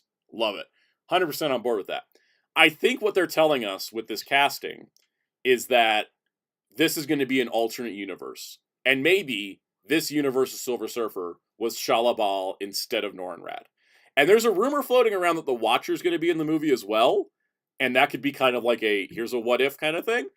So I'm thinking that is why I'm like pretty certain that this is going to be an alternate universe movie. And then they'll join the main MCU at some point in it, maybe related to Galactus as part of that. Kyle says, it's like how people thought they made a female version of Galactus from Marvel Rivals announcement when they actually is Galactus' daughter. Yeah, they picked Galactica because, they're appealing to the Overwatch community, which is probably a smart move. But with this announcement, of course, people got like really upset online, and Andrea said, and I agree, that is one sexy silver lady, and this is why I'm always like, it weirds me out when like dude bros on the internet are complaining that they put a woman in silver, and I'm like, but look at her in the comic, and then look at Julia Garner, like beautiful women in silver. I have no problem with. And as Locally Gleason said, Well, she isn't a first replacement part. character. You know, it's not like they gender flipped Nor and Rad. They just brought in another Silver Surfer. So, yeah, It's not like Marvel from like yeah. like MCU, for example. Yeah, it's not like MCU Marvel where they had made Marvel a woman. I didn't have a problem with that. I had a problem with the fact she died before being Captain Marvel, which is why I'm glad they gave us that in What If, because I was like, oh wow, you kind of just undercut that whole corner of storytelling by not giving an option to that. And so yeah, and Kyle says, but dude bros don't read comics, so they assume it's gender flip by default. I mean, this is like, you know, this is deep comic lore because she's only in like, you know, a couple issues, but they do tell you right up front in the article it's the Shalabal version. She's not gender flip nor in red. That's asking you to read and I see woman. Yeah, And exactly. Jerry, what do you think? also, Sally, Oh, there's some news. Yeah. Also, there's some updates for a certain news topic I put in the mod chat. Okay, I'll go take a look at reviews. that. Jerry, you give me your thoughts on Sexy Silver Lady. If she's already from the comics, I got no problem. But she is, so Yeah. I don't. What's the problem? I can get getting mad like, oh, why'd you make a character who's already one there? But they did put one who's already existed. Yeah, and the thing is her existence doesn't negate Nor and Rad showing up later. Yeah, exactly. Right? They're different. Yeah. Yeah, Andreas brings up a good point. The MCU did to Taskmaster. Yeah, that's I have a problem with the way they did Taskmaster because they took away all the personality of the character. Even beyond gender flipping Taskmaster, like why is Taskmaster a silent robot killer and not like, you know, a talky one? Just like you're right, just like Deadpool. Yeah, just like Deadpool World Emergence. And I'll also hey, add, what a thing he's popular for. Let's take that out. Yeah. I will also add, I mean, we had a really great Nor and Rad Silver Surfer in the movie in Rise of the Silver Surfer. yeah, it's a Beyonder. You're not wrong about that. That's true. Doug Jones, body capture, Lawrence Surfer Fishburne voice acting, like, Yeah, it's not going to get better than Surfer that. what wasn't the problem? Yeah, the rest of the movie was a problem, but the actual Surfer part was good. Yeah. And so, And here's the thing, I don't really mind too much because let's face it, I doubt they're gonna cover all of Norman Rad's story in this movie because it's gonna be mostly about just the Fantastic Four, the Dread Galactus, because it's very obvious Galactus is gonna be the main villain in this movie. There is no time for Rad's story, right? So I don't think it really matters who the Silver Surfer is in the movie because there's no time to tell their full story. So it doesn't matter who they pick, really. I feel like, and not to be like gatekeeping in any way, and I don't mean to be, but a lot of people were saying like, oh, now all the Silver Surfer fans are going to come out of the woodwork to complain about this. Here is me, person who watched the Silver Surfer cartoon as a kid, fell in love with the character, has read a lot of his comics history of both solo books and supporting character and other things.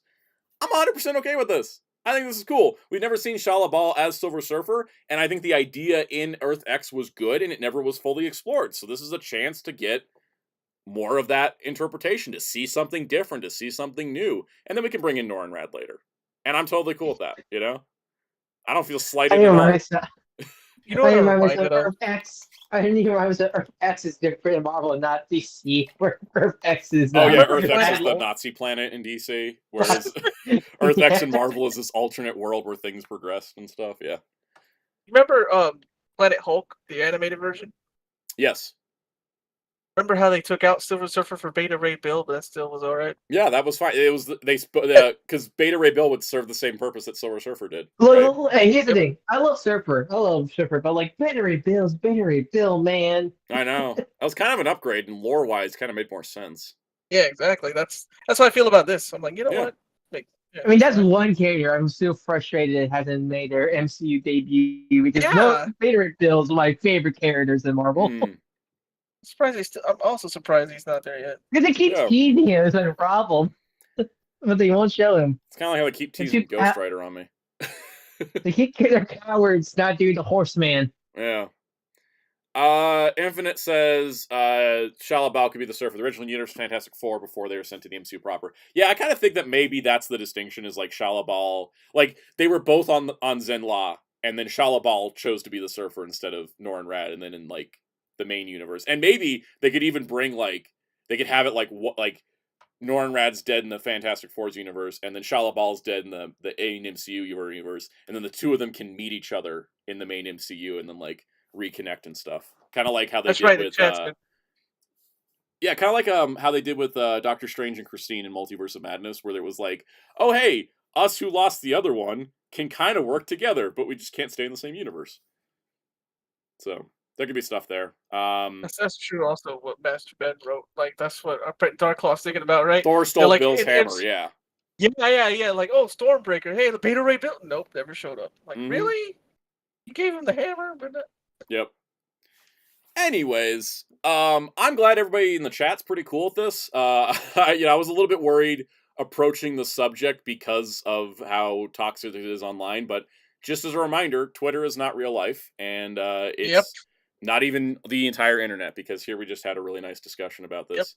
AMG Marco, good point. Peter and Spider-Gwen in the comics. Yeah, it could be kind of like that dynamic. And you could do, like Ryan said, do Norrin Rad's story as like a solo project or something. And Shalabal can work. I mean, it honestly should be a solo project.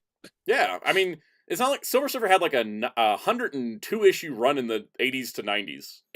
There's plenty of stories. I mean, it's interesting. It is interesting in the X-Men '97 like the Marvel animated scissor reel. One of the shows that's obvious you can see is the Silver Surfer animated series in there. It is. I saw when the first episode aired and I saw Silver Surfer, I almost cried because I love that show deeply. And I am so pissed it got canceled due to the Marvel bankruptcy in the late 90s, because the cliffhanger they left us on was the most like universe reshaping, like, oh my god, what are they going to do now? And then there's just no follow-up on it. And all I can do is read the scripts that they wrote. Like, bring the Silver Surfer show back. Silver Surfer. Wait, when did the show come out? 1998. So yeah, Silver Surfer 99. Yeah, Silver Surfer 99. I'd love it. I'd love to see something like that, which would be cool. And maybe that's part of the plans, and they're hinting at it, and that's why they put him in the logo, and that's why they're doing Shalabal, so that way they can do a Norrin Rad animated show, so that way they're not overlapping too much. Yep. Spendash says Spider-Man 99 needs to happen too. I mean, the biggest thing with that is that they have to make it a TV show. I know I've talked about, they should make it an animated movie, but then Sony would have to make it. Because the contract between Disney and Sony is that anything over 40 minutes is animated to Sony, anything under 40 minutes is Disney. So. Oh, yeah, that's the contract? That's the contract, yeah. And that's what leaked in the Sony emails. All those years ago. Because they want to do like Spider-Verse spin-off stuff. And I'm assuming they had to be like 40 minutes, like Invincible, I guess. Right. They have to be over 40 minutes, otherwise it's Disney's. So crazy, right? That's also why that Spider-Verse short got released on YouTube as a fundraiser campaign. Yeah. That was like, it's one of those things where it's like, yeah. I was wondering what it took now to release it. Because they had to find a way to release it without violating Disney's side of the contract. Oh, okay, that makes sense. Yeah, because it was going to be on the Blu-ray, but it got delayed because of the movie being all last minute and chaotic. Well, because that means which actually makes a lot more sense now, because they released Marvel HQ actually uploaded the Spider-Ham short. Yes. Onto their channel, so that's simply owned by Disney then, right? Yeah, distribution rights are owned by Disney on that. Interesting. Yep. All right, switching from American superhero stuff that I'm excited about, let's talk about some Japanese superheroes with Ultraman. Boom. Ultraman Arc got announced randomly on a Thursday with like... that was me and my friend. Me and my friends were just watching a show, and I looked at the Discord, and I saw Ultraman Arc, legitimately... They built up that Gundam stream for like 3 weeks and did a whole big stream announcement, and Super Eye just dropped a trailer in an article and was like, here, look, show. And I'm like, wow, actual substance. Amazing. So Ultraman Arc here uses the power of imagination, which apparently is named after the fact that it's going to be airing on Super Eye Imagination. Which is... and on YouTube, don't worry, people. And on YouTube, yep. This will be streaming in, it'll be on 6 stations in TV Tokyo's network and 11 languages worldwide. That's 11 dub languages, not just sub. 11 dub languages. Planned to be simultaneously broadcast across 6 countries and regions overseas. The new show, Ultraman Arc, Aims to be inspiration to children about the power to dream and a bridge towards a bright, hopeful future. Tokusatsu drama presents the values of Ultraman series to the world by depicting a delight, warm-hearted, and brave hero. I kind of like how all three Tokus right now are going for like the let's just be super uplifting and positive.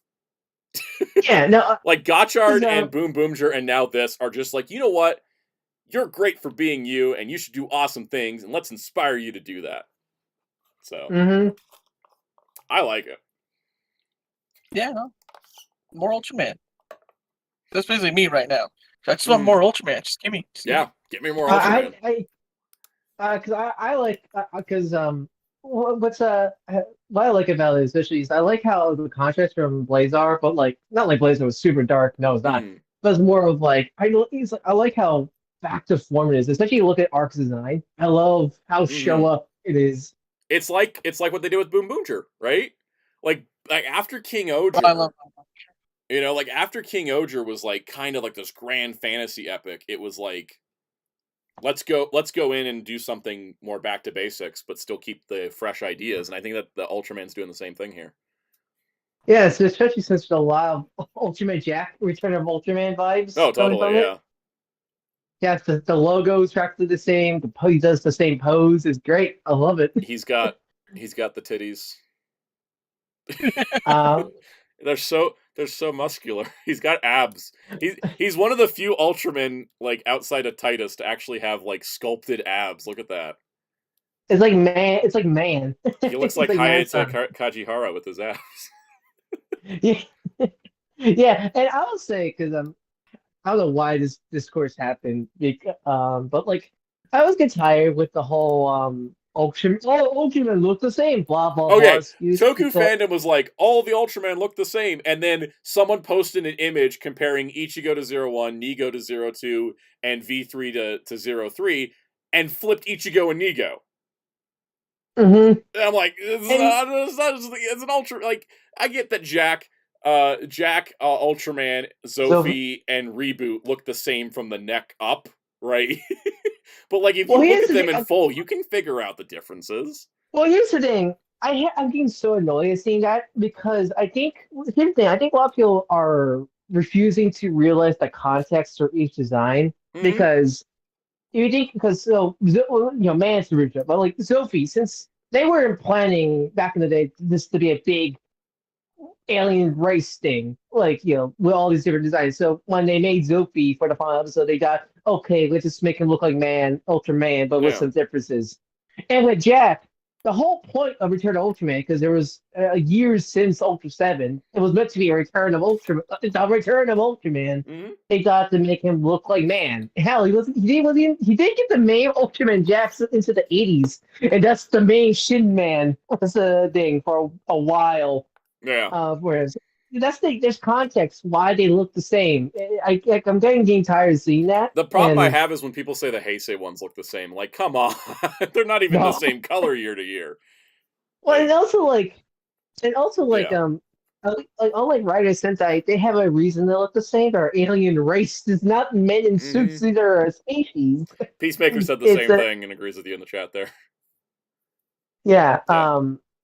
Axel Ranger says Arc kind of looks like Orb Origin. Yeah, like Orb Origin. No, that's what I thought when I saw Arc. Especially with the black neck thing. It reminded me of Orb Origin a lot when I saw him. I like the design. I think it looks cool. I like how he has angry eyes. Yeah, no. Yeah, he has like a nice fusion because he has like that kind of Showa body, but like he has that Eugene head and chest. But especially with the eyes, really remind me of Zero, which might be on purpose because it's the Zero 15th anniversary. So I'm not sure if that was attention or not, but I noticed that. The interesting part too is that Ultraman Arc isn't his name. I don't think they mention it in this article, but like they call him a being of light, but he actually has a name besides Ultraman Arc, which I think is interesting. Something. Yeah, it's something like that, and because Shin Ultraman did that concept, and they're doing it in the show now. But our protagonist is played by Yuki Totsuka, playing Yuma. Yuma is described as a rookie investigator joining the Scientific Kaiju Investigation and Prevention Center, also known as SKIP, who undergoes scientific investigation in order to take precautions against kaiju disasters. He is loved by the people in his town for a caring and straightforward personality. The energetic young man is motivated by his father's words, "Time to run, Yuma, to overcome difficult situations." The lead director will be Takanori Sugimoto. It'll be broadcast in 11 languages, not only in an English dub, but also dub versions in local and broadcast regions. Which I think his first Ultra series, series where he's the head director. He directed several episodes since X. Mm-hmm. One of the good examples of his work, he did the Golden Planet Two-parter and Ultraman X alongside the Wataru romance episode X with the cat. The cat was the cat alien. And he also directed several episodes of Blazar. I know he did. I think it was episode 3, where it's the evil government man making the kaiju her neat, and he also directed the Zangief episode, making one of my favorite episodes of Blazar. Yeah. He also knows to like the pros dog in the episodes. There's a very long premise that I'm not going to read to everybody, but they attached some more images of the people, which I'm scrolling past. This is, I'm excited. It's a new Ultraman show. Starts airing July 6th, Japan Standard Time, from 9 to 9:30 a.m. We also got pictures of the toy, because that was coming. Like Blazar, it will have simul-dub English, but not just English. It's simul-dub. I think it's simul-dub for 11 languages. Yep, simul-dub and simul-sub. So you'll be able to watch it in your local language or have it with Japanese audio and subtitles in your local language. Well, that's great. The fact they upgrade, because I think before it was only the English Japanese, right? Yep. For Blazar, it was just an English dub, and then Japanese was multiple subtitles. But now it's 11 languages. That's great to see. Mm-hmm. Congrats, Cliver's Collection, on starting your Target and Bunny figure arts. That was a fun line. All right, so what we have. Sorry, mentioned real name is Rutan. Rutan is Arc's real name. Cool. I like that. I remember that. All right, so this thing is what is this thing called? It's called, I don't know. They're calling it's Arc's Changer. Anyways, this is the changer. It's going to have these little cubes. We do know there are form changes this year. They have brought form changes back, which Blazar didn't really have. So because there was a Super Eye Imagination had an extended version of the trailer. Yeah. Which had showcased the sword weapon, and he does sword. It's more like less form changes, but more like X's cyber armors. Yeah. And so the way this toy works is that you hold one side of it, you turn it, and then you flip it like a Rubik's Cube, and then it makes this shape, which is kind of rad. I love it. I think it's cool. I wasn't a big fan of the Rube gyro, but I like this thing. Maybe it's a lot more smaller. Yeah, I like the gimmick more of just twisting it and all that stuff. Yeah, you put the cube in, and then you twist it, and it's it puts it in. I think it looks neat. There's the cube. I'm sure there'll be a ton of those. They'll probably do legend ones. Another annoying thing I saw from the fandom, or not the Ultra fandom, but the Toku fandom, where it's people were complaining that wasn't shouting its main. I'm like, God, haven't gotten to the point where people demand the toy to shout their names at you? Really? Right?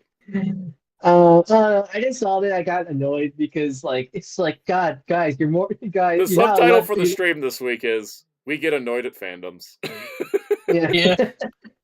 Yeah. I just feel like it feels like the brain rot from the writing Sentai has gone to people where they expect everything to get their names at you. Yep. Mitagi says, when are we getting a second Ultra again? When they have money to do that. We'll learn more about the show soon. Like it says, airing in July, so it's coming up. You guys ready to do toy news? I think it's also I think it's confirmed it's wrapped filming already. Yeah, they've already wrapped filming. It's like Blazar. They have the show done before. Wheels, welcome. Blah. Someone says in Blazar, how many of the stones were used? Most were toy exclusive. 4 were actually used in the show, and the rest were toy exclusive. I covered the 4 that were used in the show in my videos, but that was it. Yeah, Muteki, if there's ever a question you have about why does Super Raya do insert thing here, the answer is because they don't have money. They're not, because a lot of the money that they get goes to Bandai. They're not always super well off in that regard, but that's just how it is. It's impressive what they can do, because honestly, the shows look always better than Toei shows a lot of time. Yep, they definitely preserve them better. That much. Oh, for sure. Their archive section of their company is on point. They're pretty awesome. Andrew says an Ultraman art director gave us the hint for Return to King Saurus. That's cool. I'd love to see King Saurus. He's awesome. Sounds like impressive art that got like no major leaks. I think it's the best part. I mean, yeah, that's the fact they got this announcement out with no leaks was amazing because like everything's been leaking lately. I mean, it really shows that like they really like they finished wrap up filming where because previous like Ultraman teasers always just been like this suit, like the suit pose, and that's it. Where this was just practically a mini teaser for the show. Yeah, it was, which was pretty cool. You guys ready to do toy news? We can just binge through a lot of these, but let's do it. There's some more toy news. Let's start with SH Figuarts Jar Jar Binks, who was announced on April Fool's Day, which was great. I think it's real because it was April Day for us in America, but not in Japan. It was He is the 25th anniversary Phantom Menace. They even gave him his own logo down here. And he's coming out next month. Or no, he's not coming out next month. He's going for pre-order in May. So there will be more updates probably around May 4th. He looks terrific. I actually think he looks really good. I just love they just use Jar Jar as the first Phantom Menace figure. Well, they've done Obi-Wan and Maul and Qui-Gon before, so. But outside of those, outside the lightsaber guys that get all the merch, the Jar Jar is their first Phantom Menace one, right?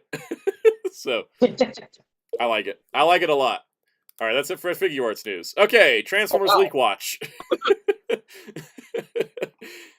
Because of WonderCon last week, there's like no Hasbro news. There's like there is not no Hasbro news. There's barely any Hasbro news. Hey guys, it's Legacy Sideburn. He leaked. For some reason, people got mad that he was a Shadow Striker repaint, even though that was obvious. I mean, Shadow Striker, I mean, I think Shadow Striker with a new head was all what we expected. That being said, I will say this. Is it okay to say it's exactly what I expected, but I'm still disappointed? Because I was expecting the disappointment of them not really fixing... Because my reason why is I'm disappointed with Shadow Striker. I don't like her as much as I thought I would. And a lot of my problem, and like hear me out, a lot of my problem is these shoulders. I hate these shoulders. Oh yeah, the rat trap, like the Torcos rat trap kind of shoulders. The shoulders that are pegged into the backpack and then kind of rotate out, and I don't like these at all. They don't feel good. I don't like them. I think they're it also usable, makes the shoulder width really narrow. So they're usable, but they're not great. Like, I know I don't put, like, number rankings on toys and rundowns anymore, but, like, I mean, she's like a 5 out of 10 for me. And so I was... She's fine? She's fine. She's not amazing. And I was like, I know Sideburn's just going to be her with a new head. So I think I like the transformation a lot. I think the transformation is like a really nice transformation is what saves the figure for me. I think I'm more impressed because because when I was looking at Shadow Striker, it had very female proportion, like the slim arms and the thick thighs. So like, I was wondering how could this look good on Sideburn? I don't know why, but does it look too bad? The reason why is because Sideburn is a slim dude. Yeah. Let's talk about this real quick. A very, very twinkie boy. He really is. He is the twink of the trio, isn't he? Remember, he's missing all the kibble that whole on him. Weird subplot where he always thought every red car was a woman, tried to fall in love with them. That's true. And then he himself turned into a red form for his power up, which was is your internet back? on TF Guys, I think my internet's back, guys. Hey, high quality Ryan's back. Okay, good. Oh man, my internet was gone for a bit. Like he's underwater. Yeah, He's on his phone. Thanks, Comcast. Yep, same with me. All right, Muteki said, "Hey Wheels, happy birthday." Happy birthday. So, all right, Psycho was asking a question. Why are his thighs painted white? Well, we'll talk about that in a moment. I hate the car mode. It doesn't matter because I'm not going to display it in car mode, but they tried to match the show colors, so the flames aren't as prominent. That's fine. Here's the thing. I was talking to Master Ben about this. Master Ben said, it looks like Armada's Sideswipe's car mode, and I'm like, yeah, it does. It doesn't look like a sports car to me. It looks like a sedan that has like a fancy engine. it's one of those things It where can't be a Dodge Viper. It can't look like the Yeah. original. Like legally, can't be a Dodge Viper. But like this is yeah. classical like studio series. The team tried their best because they know they couldn't get the Yeah. license for. I wish it was just a I little understand slimmer. that. You know, it just It's one of those yeah. things. It's one of those things where this is. It's. I commend the Transformers team for trying to make their molds universally work for multiple. Because I'm pretty sure a lot of these repaints are planned ahead. No, So like definitely. they always try like because this I give the credit they wanted to be this to also be Shadow Striker, so they put some Shadow Striker Cyberverse Shadow Striker design into it, Mhm. and but also keeping the original Cyburn design while also not getting copyright trouble. It just it really depends. Does it work for you? Kind of scenario. For me, I think the robot mode works well enough. I'll buy it. But a lot like Toe Line and so unlike Scourge, where I don't like it at all, I'm at least okay with it. I'll still get it. It looks like Cyburn. Looks like Sideburn. He's got the right colors for the most part. Hellfire says Sideburn is the twink, X-Brawn is the one with dad energy, and Prowl's just there. Yeah. Yep. Yes. Infinite wonders how they'll do X-Brawn and Prowl. I hope at least X-Brawn can be a new mold because there's nobody like Well, him. they have to because there's Yeah. no one like it. The Prowl, only reason you you could do is you could cheat Prowl off somebody else. You Well, could cheat the Prowl off original Point mold. Blaker.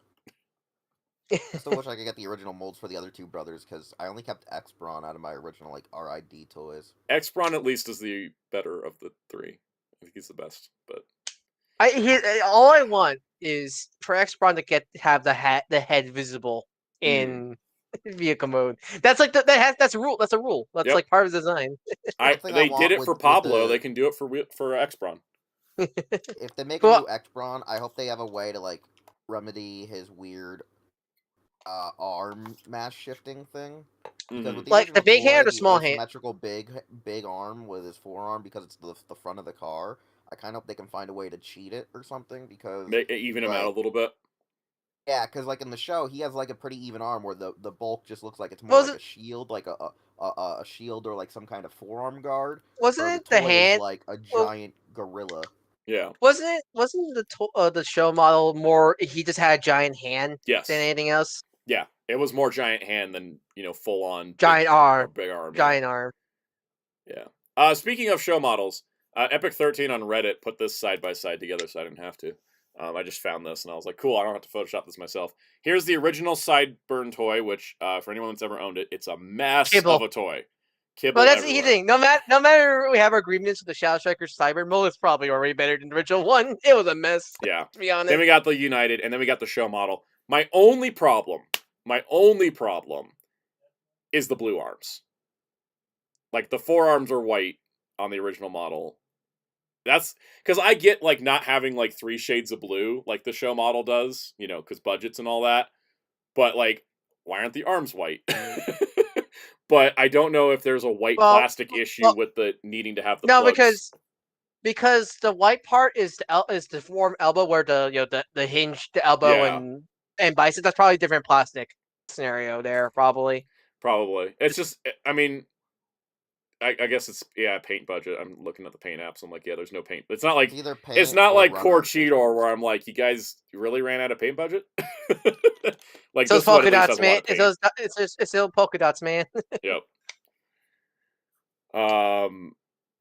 See, Falcon says, and they painted the thighs, so Scrape City on those. Yeah, I'm kind of like, I'm weirded out by that, but I'm also wondering if this is like a factory sample that was taken, not like a production piece. The obvious answer is yes for that one. I mean, what I mean is like, is it off the it's finished part of the line, or is it like a paint model that was swiped? I don't know for sure, but we'll see. I'm still looking forward to it. In the sense I will still get it. Look, anything's better than Scourge at this point, because I was talking to Darkon about this last night. That Scourge has so many problems beyond the color scheme, because that Laser Prime is like not even a good Laser Prime. It's not. That mold's not good. The mold's not good. Like, I was like, why am I still dissatisfied? I can't even as Laser Nemesis Prime, it's still dissatisfying. And the reason why is because Laser Prime / Scourge is a very stocky character, and then he's so slim on the Legacy. And the reason why is because they reused the legs from Earthrise Prime, so he doesn't have the big old tire trucks on the legs. Calves. Yeah. to make the legs big. So I need them to redo Scourge. They won't, because that mold will never die. Yeah, I need them to redo Scourge ground up and then release a new Laser Prime. You know what I mean? Like, or just release the cab. I don't need the trailer. The trailer's pointless. I would like them to do a redo on that. And if you're gonna reuse the Earth mode legs, I want you to retool them and add the big tires and stuff on them. Anyways, that's it for Transformers news. Because, you know, hey, there's Bandai toy news, guys. Did you know what Bandai is? They're making Ultraman toys. Yeah. Yeah. And specifically Bandai of America, but then again, half of these are mostly Bandai Japan reissues. Yep. So Bandai America made this tweet saying, hey, Ultraman Rising toys are now available for pre-order on Amazon, which they are. There's this 12-inch deluxe Ultraman. There is the Ultra action figure versions of Ultraman and one of the Kaiju. And then there is soft vinyls. Yeah. So, Spin Dash brought back Bandai's Action Satisfaction. I wish Bandai was Satisfaction these days. Anyways, so first up, these are coming out in July, which is after the Ultraman Rising movie, but, you know, logistics. This is a 12-inch Ultraman, and he does lights and sounds. So his eyes and his color timer light up, and then he makes sound effects, I think, when you shake him, because that's what this image is telling me, that you just shake your Ultraman violently. I hope it's just all about like shua, shua, shua, I kind of hope so too. I think that's it. It's kind of fun, and you know, for $30 being a 12-inch figure with sounds and lights, that's pretty neat. Adding to this, with the lights, with the eyes having no lights, he really just looked like powered with those no lights eyes. Does. Muteki's proportions aren't messed up. This is how he looks in the movie. He's a slim boy. He's a cryptid. For $25, you get a more articulated 6-inch figure, which is literally the Ultra action figure from Japan. I think the last time we saw it was pure white, so thank God they fixed it to look more accurate in the movie. It's more accurate. He comes with a Ultra ring effect, and then he comes with a punch effect that looks like a Green Lantern construct. So at least he got accessories, which is better. So there's that. And then going alongside him, we have the Ultra action figure of Gigantron. Which I'm really impressed they're selling the same price, because that thing looks big. He's $25. I'm worried, though, that it's going to be like... small. Playmates issues where it scales out. Yeah, Playmates issues where it's like, oh yeah, it's 6-inch size. That's 6-inch scale. So it looks pretty nice, though. It looks lower articulated than Ultraman, which is probably helping with the price point. But that's pretty cool. And then adding to that, in case you don't have them already, the classic Ultraman Ultra action figure is getting a US release as part of this. You can see there he's doing all his swatching, and he looks cool, and he's kind of standing stock. And he comes with the little beam effect, and he comes with the Ultra, you know, the buzzsaw thing. So I like that these come with effects, and for $25, not too bad. But they are the same molds as the Japanese Ultra action figure line. And then we're also getting vinyls for $10.99. So you got the option of Ultraman from Rising. You got classic Ultraman. We got Rising Naranga, who is just a unit. Just an absolute unit. I mean, look at this boy. That is, as Jerry would say, oh lordy, he's coming energy. Yep. Look at him. We get classic Gomora. Go Comcast. As soon as I was talking, oh my god, got back and taking away for that Eclipse, man. Eclipse was messing up a lot of internet. I was watching. So as I was trying to say before Comcast decided to kill it, the 1966 Man-Son is, I think, based on a modern release where it comes with the Ultra effects, because before Ultra figure line one effect, if I think, or none. They had none. Two, none most of the time. Because previously, Man was released without nothing. Then Zeton came out. The Ultra action figure Zeton came out that came with the Ultra Spyro, and the Special Ray. Then I think that Man get a deluxe quote unquote release with those accessories. So it's nice that for this game the one with accessories. Yeah. For this US release. Do you have any thoughts on Unit Naranga? He's a friend shape. Yeah, he looks very fun. And then we also have Gigantron There's Rising Gigantron, who looks totally different than the version for the Ultra action figure. Watch that Naranga get reused for that goddamn kaiju that was like fat and like they had to fly up and they couldn't do. It was so damn fat they had to shoot the balloons in him and stuff. Oh yeah, they probably could use that. Oh, and then if you want the little baby, the baby's also. I think the baby comes with the Ultra action figure Rising. Also, we don't have a photo of it, but the Amazon listing say it comes with Emmy. So I'm not sure if that's true or not. Yeah. I know with the vinyl, at least the vinyls are separate. So Emmy, Ultraman, and Ultraman are $10.99. The Kaiju are $12.99. Spin Dash says, "Do you think Bandai America is going to try to import the Japanese roleplay toys that they burnt out after attempting after everything with Rider?"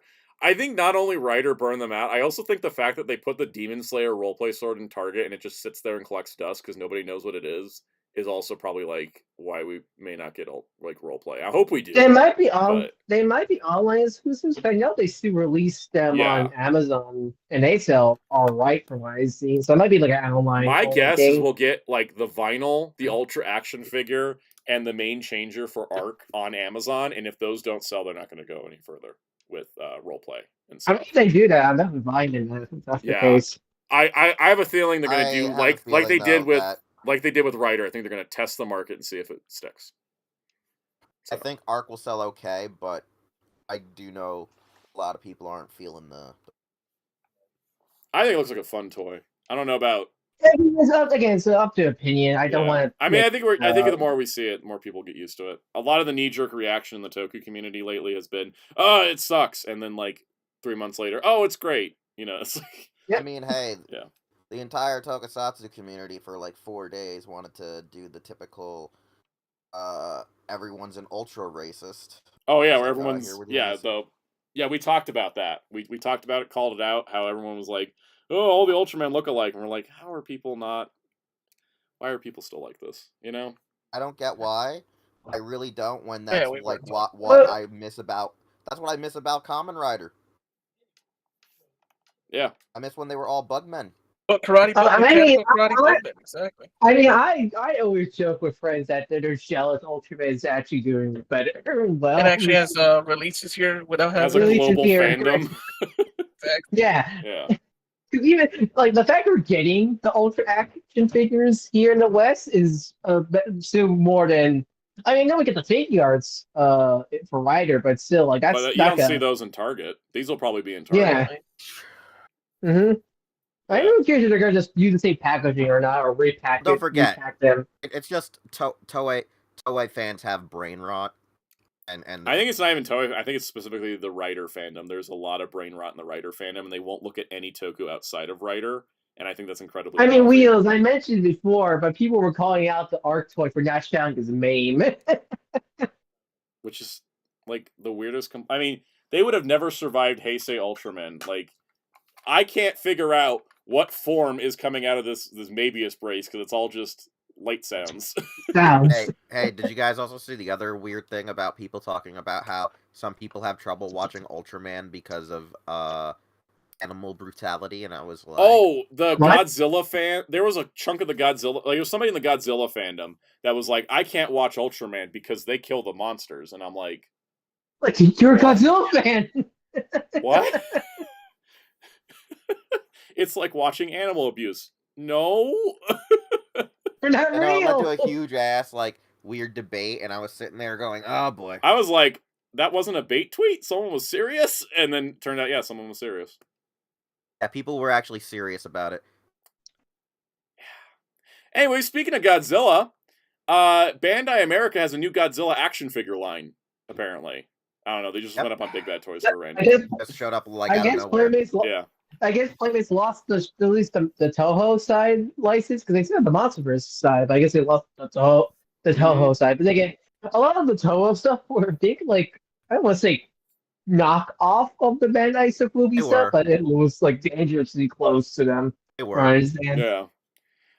So this is a Final Wars Godzilla. He's got some pretty good articulation range, it looks like. He's got joints, which is nice. And what's really cool is that he not only comes with a beam effect, but he does something with a beam effect you don't typically see, and I think is kind of smart. It's a replacement lower jaw. You just pop his Oh, mouth that's out and you pop that's it back in. that's actually smart because I know from what I've seen, like when Playmates try to do beam effects, it's always like a very And hit with or miss Monster fitting. Arts and with NECA, they would have the mouth is articulate, and then you stick the beam in, and it And there's always like a different hole in the mouth of that. Yeah. A I lot think of times. I think the Chibi Maru stuff had stuff like that. The model kits mhm. where So you what's just the line replace the called? mouth Because this and is pretty tag it. much Bandai's Anime Heroes Dragon Stars game dimension for This is Godzilla Final Wars action figure set series Godzilla. That's it, It's generic name. called Godzilla action figure set series. I guess. I'm sitting here. So the line is called Godzilla, So or the gaffs. is it working? They're the gaffs. They're the gaffs. Yes, the gaffs line. Yeah, gaffs. it's funny because I don't even think. I mean, okay, let's go look for it on the Big Bad Toy Store list of series, right? Let's see. Oh, we gotta get all the way. Let's see. What's the line called? So I think it should be under.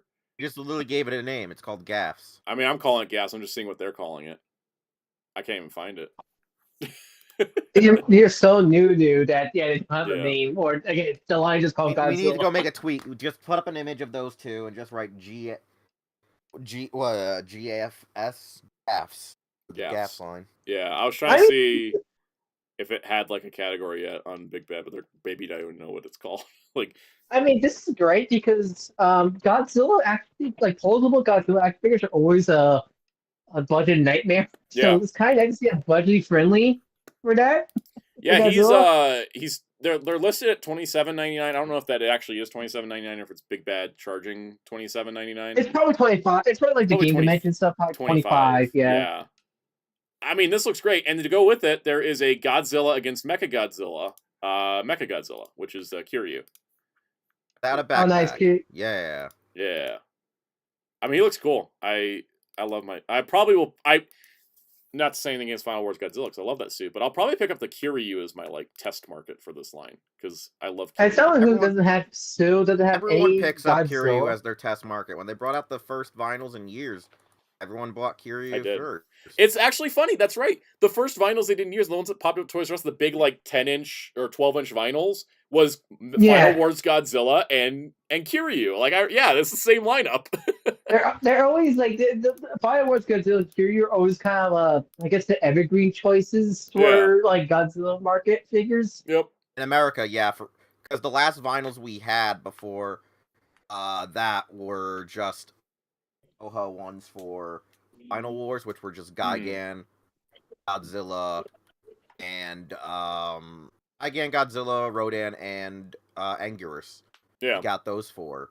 And it was like the Deluxe Monster Series vinyls. They were sold here at like $20 a pop. I remember they just popped up one day in KB Toys, and they were like the only place you could find them originally. KB Toys got like this, like right at the last end of their existence. They had this exclusive deal with Toho or Bandai, and they were releasing vinyl figures in a vinyl series. And then I think they went Fan Channel and Toys R Us after KB Toys finally went under. Because I was finding like Godzilla stuff only there, if I recall. Yeah. I remember I got there was a Mothra Leo that I could never find, and it was from I think KB. I think when they re-released Mothra Leo, it was the second version of Mothra Leo, so I didn't like the color scheme, and I didn't get it at the Toys R Us release. Adding to this, there's also a Mechagodzilla transforming egg, a Mechagodzilla 5-inch vinyl, a Godzilla egg, a Ghidorah egg, a 1954 Godzilla 5-inch vinyl that are also being released. Eggs. What was bringing that? the eggs? They're bringing the eggs. Oh, boy. Yeah. Oh. These are re-releases of And the eggs Bandai are coming? Japan products, why I didn't make as big of a deal out of them. It's like, oh, these are things that have been around. They're just coming out again. And then there also are a blind box series of figures that come with little buildings. Oh, Little wow, buildings. that's cool. They're I like adorable. that. Look at them. Aren't they cute? Big Bad has a box of 12 for $60, so they're pretty cheap. 2 inches, random assortment will contain duplicates, not articulated. 8 styles to collect. So, is that 8 styles, the 5 monsters in the 3 buildings? God, imagine you're like, oh, which kaiju? Oh, it's a building. So, any guys got any thoughts on the new Godzilla toys? We're ready to move on. it's great to see. It's like because As we were just Playmate talking about, stuff. Godzilla is actively engaging its fandom. Yeah, I won't be surprised Bandai got the license back as a -1, probably. I won't be Mhm. surprised, honestly. It's just nice to get like because the Playmate stuff is basic kid stuff. It's A never little and too plus like basic. yeah, and and when they did the show and stuff, it was those like knockoff practically the Bandai stuff movie Mhm. stuff. So it's really nice because the I feel like reposable Godzilla stuff is always they're always too expensive or really expensive.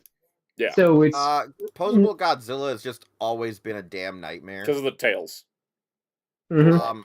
and the It's textures. one is Yeah. always the tails. Yeah. The other issue Kyle is NECA like, lost their Godzilla license like 5 years ago. The last one they did was Shin Godzilla, right? Yeah. Pretty sure. No, the last one I think was they did King of the Monsters and then they were done. Like I think they lost the license starting in 2020. So, but yeah, Wheels, go ahead, continue on the. No, I was gonna say it's always been a nightmare just because the first thing was articulation because one, it was always new in the 90s, and then afterwards, like you said, it was tails, and then the other part was accessory counts because as people have pointed out, they want effects and stuff. But as Super 7 Miteki, we're not pointed complaining out, about the prices of the new stuff. We're talking about the old stuff. as Super 7 pointed out, even with their stuff, is that how do you do a beam effect without the spines looking blue or light up or painted? And so that's an issue of, some factories or manufacturers go, well, how do we make this look accurate if we give a beam effect and his spines aren't, glowing? I kind of like. That's why I appreciate the Bandai America duality. approach, where they're just like, "Here, beam effect. Don't worry about the spines." Yeah, I don't Yeah. think that's I think that's how it should have always been for like American lines. For it should just be here's beam effect. Yeah. People Like, just yeah, why people do you need look? yeah, people like people who just want opposable Godzilla just want the Godzilla to be. They don't want like to be like, Yeah. oh, you must always have the door someplace glowing in the back and stuff like that. But don't forget, sometimes Godzilla's back doesn't even like glow as he's firing the beam. It really depends. It depends which movie and which Godzilla. Mm-hmm. Totally. Hey, you guys want to talk about Ninja Turtles? Well, 1, 2, 3, 4. 1, 2, 3, 4. I hate these. Sorry. For context, we had gotten a It was at a Toy Fair in a like Toy Fair France or something magazine like that. had listed these highly articulated. They're called the Ninja Turtles remastered figures. Pixel Dan reached out Highly to Playmates and articulated. asked for details and got this high quality image, and now we can look at them. Quote unquote high articulated. They're just the basic like Mutant Mayhem style. They are more articulated than the vintage toys, sure, but they still have the hinge and swivel elbows. They still have the left and right pivoting legs. They're only $12.99 and they come with stands, so like they're not expensive, but they're exclusive to Walmart. They don't see. There's no confirmation they're gonna do any characters beyond these four. Leo and Donnie have their heads swapped between each other, which is weird. And for some reason, they're like, let's give them highly detailed textures, and I don't know, that feels gross to me. I don't like these. Why are they sick? Why do they have holes all over them? It's like the Turtles 3. Yeah, it's like the Turtles 3 except which grosser. I didn't like. Yeah, exactly. Which I already didn't like, but this looks worse. I feel like they overdid it, right? Yep. They're like, let's give them some texture, but then they went ahead and just like, yeah. They look, they look like they've been shot. Yeah. Like, what is this, post-Punisher crossover? Like, it's so weird because the texture look, like, I understand doing, like, sort of texture work, but, like, because those, turtles, the sketch turtles they originally had that texture also, they look much better. Yeah. They had, like, a texture. Here, it's like, it reminds me of the movie star figures, which, makes sense for the original movie, because they did have textures on those suits. Yeah. But, not the original Turtles. The original vintage toys, they were just smooth and veiny. Like, I know they're also not veiny. Where'd their veins go, guys? They changed the vascularity for texture. Yeah. The texture makes them look like frogs. They do, yeah. I was just gonna say, yeah, they look like frogs instead. Yeah. I hadn't thought of that, but yeah, they totally look like frogs. Also, those weapons are not the vintage weapons. Those are classic collection weapons. The classic collection ones from like 10 years ago. Those molds will never die. I know. Would I be down for something like Ninja Turtles Origins, the way that Mattel did He-Man? Yes. But this is not that. They're not that articulated. They're not super vintagey, like, oh wow, we made vintage He-Man posable. Like, it doesn't have that feel to me. I think the problem. Well, I'm happy with it's my the Super classic. 7 ones being like my upgraded vintage ones, The classic. It's the classical. Playmates cannot do collectors lines. No. Their track record of doing collectors lines has been horrible. They just Star cannot. Trek. Yeah, they just cannot do it. I don't know Yeah. why they can, but they just I would can't do like it them for to some stop reason. trying, though. Like, it's very 'Cause, yeah, obvious to because us they can't do collector's lines, and yet they keep trying. Like, just give again, it up. I mentioned like the Godzilla Kong stuff, and they're fine basic toys. They're basic, but they're fine. You can give a Yeah. kid if you want a kid really wants a Godzilla or Kong, they can describe those figures because they're just fine basic toys. They do what they do. Mhm. But when Playmate tries to do something more than they can handle, it just always kind of messes up. And I always say this, if you build it, they will come. And the problem with toy companies right now is they're not building, like, nobody's doing kids' toys, but, like, Jakks and Playmates are doing kids' toys in the way that Hasbro and Mattel aren't, right? But, like, Mhm. then Playmates gets distracted by doing stuff like this that doesn't, like, Like just do new stuff. Just do stuff for kids. Like, there is, like, 6, 7, 8 other toy lines of Ninja Turtles to do the nostalgia chasing. Playmates, you don't need to be part of that. Just focus well, on the Mutant Mayhem stuff. The problem with Playmates is let's say compared to Jax, I feel like Jax knows what they're doing, but their figure line because they have their basic stuff, but then they'll do occasionally like a collector's figure just Yeah. for like a yearly thing and stuff like that. And sometimes they'll do like a little more expensive figures, like in the $15 range, which those are like actually good. Mm. Versus Playmates where it feels like they they have Beat the Mayhem plus the tail slash Tales of the Teams, they're the same thing. Yeah. Plus, like the reissue line for both 2003 now and 87, and now they're doing these sketch turtles and these new modern 87. That's too much. It is too much. Yeah, I agree. It's flooding the market with a lot of mediocre stuff, as opposed to Plus, get those like weird 2-packs they let you do of like the Yeah. crossover stuff. Speaking of crossovers, Kyle says probably. Kyle says, speaking of, I know you probably don't care, but do you rock with the TMNT WWE figures announced this weekend? I saw those, and I got to be honest. Like, when Masters of the Universe did a WWE crossover, that was rad. They really thought it out. They did some cool figures. I even bought a couple. I bought the Sergeant Slaughter Man at Arms figure. I bought the Andre the Giant Titus figure. Like, I thought it was cool. They were like WWE fit characters in the Masters of the Universe world. Who's doing the Team wrestling figures? Mattel is, I think, Mattel, because okay. they're just Mattel wrestler molds with TMNT paint on them, essentially. Which is weird because the Masters of Grayskull stuff is great, but not because that's the Masters team. Masters of Grayskull, WWE and again, I thought the WWE Masters figures. I found some satisfaction in a couple of the figures I bought, even though I'm not a WWE fan. I don't follow wrestling, but I was like, oh, these are some cool figures. But, like, the WWE, like, I had to be told those were Ninja Turtle crossovers, because if I didn't, I would have just saw it as I was like, oh, this is just WWE figures. Like, they didn't stand out as crossovers. So, yeah. Clyder's collection brought up a good point. It's weird because they did a last Ronin figure that had really good posability and looked like an evolution of the vintage figures. Don't know why they stepped back with these. Yeah, that's the other problem with Playmates. They'll do something really cool and then never follow up on it, like that last Ronin figure. So I have that last Ronin figure. If that last Ronin figure was the template for these, I'd be more into it, but it's not. That's what they should have done. Instead of making them like Mutant Mayhem articulated style. Mm-hmm. I mean, there's only so far, at least cheap can go to excuse like how the toys look, but I wish they were better, I just wish these were like. Also, slight complaint. Also, why is Don? I think Playmates keep forgetting that Donnie was a greenish brown, not I know reddish brown. Every reissue is making him just brown. It's weird. It's kind of ridiculous. Like, he was greenish brown. Like, Yeah. you're green turtles, not 3 green ones and 1 brown one. And I think it's time to pivot because we're running in circles. There's a bit of Marvel Legends news that came out this morning, and I'm so much happier with this than that. So let's just move on. All right.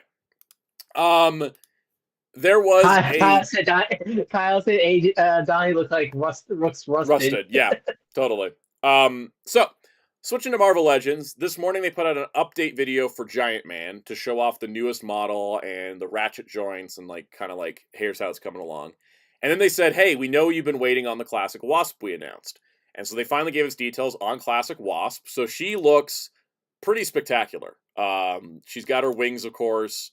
She's got, the crazy like cone head, the bee look, the Wasp look to it. She's looks like she's on a mix of new parts and reused parts, but I don't know. She looks fantastic. I think she looks great. So I think the wings are definitely reused, but I think the torso might be reused. Maybe I'm not sure. I think the torso's new, and I think the wings are reused, and I think the arms and legs might be reused, but I think the torso's new. Yeah, she does have double elbows, and she's got the inset pins. Is she doing like the new Jean figure where it's only a dumbbell waist? Yeah, she's got the dumbbell waist like the new Jean, which for context, they've been doing this lately instead of like an ab crunch cut, they do this like dumbbell waist. And they did it with Executioner as well, but I kind of like it because it kind of gives you some more range without like losing the sculpt. Like, look at that. Yeah, surprisingly, the dumbbell waist is a lot of range for the diaphragm female joint. Surprisingly, you can have Jean doing her Professor X impression and just like, leaning back all crazy. With Jean, it doesn't move as far forward because of her belt, but like I think it works. I like it. Falcon Tech says the dumbbell waist way better than the straight torso cut. I agree. The torso cut doesn't do anything for me, but the dumbbell waist, I think that works. So I don't mind figures using that because I think it. I mean, between Executioner and Jean Grey, I think it's working. And Wasp seems to be in that same pattern. And the other cool thing is that she comes with an unmasked head that looks beautiful. We're continuing to get better. If you don't want the cone head, I'm personally displaying her like this because I don't like the cone head. She's rocking a 1950s like white hairdo. I know. She looks great. She looks fabulous. It looks so good. And then they were like, "Oh, is she going to be in a wave?" No, she's going to be in a 2-pack with Giant Man, and this is going to be Hank Pym at normal size. Same costume as the Giant Man, which is perfect. My real. My internet has I gave it like my internet lasted more than like 5 minutes, so I think. Okay, good. It's back. I hope. So what they said basically, they didn't directly say this, but they kind of said that these would have been pack-in figures for the Haslab, but they decided to give more people a chance to get these 2 figures because I think that's a good move. That's a good move because some people don't want the Giant Man, not because they don't want it, but they don't have room. But they still want Hank as Giant Man in their collection, so I think that's a good decision. And this is the first I've done my history digging. If I'm not mistaken, this is the first time a normal-sized Giant Man and a giant-sized Giant Man are in the same costume. Because they always mix up, which is annoying. Yep. So this is going to be more reuse because he's kind of on. I don't know which body this is. Is that Maverick or no? Not Maverick. Not Vulcan. No, is he Vulcan? Do I have somebody on the Vulcan body nearby? I think he's on the Vulcan. I see Butterfly. Yeah. Butterfly joints. He's on Vulcan or some variation of it. So there's that. He comes with a lab coat, which looks like Beast's lab coat but smaller. So that's pretty cool. And then he comes with a lot of really fun accessories. So he got like a pad for him to work on. Retro Spidey, that's what it is. Falcon's Tech's right. Spidey?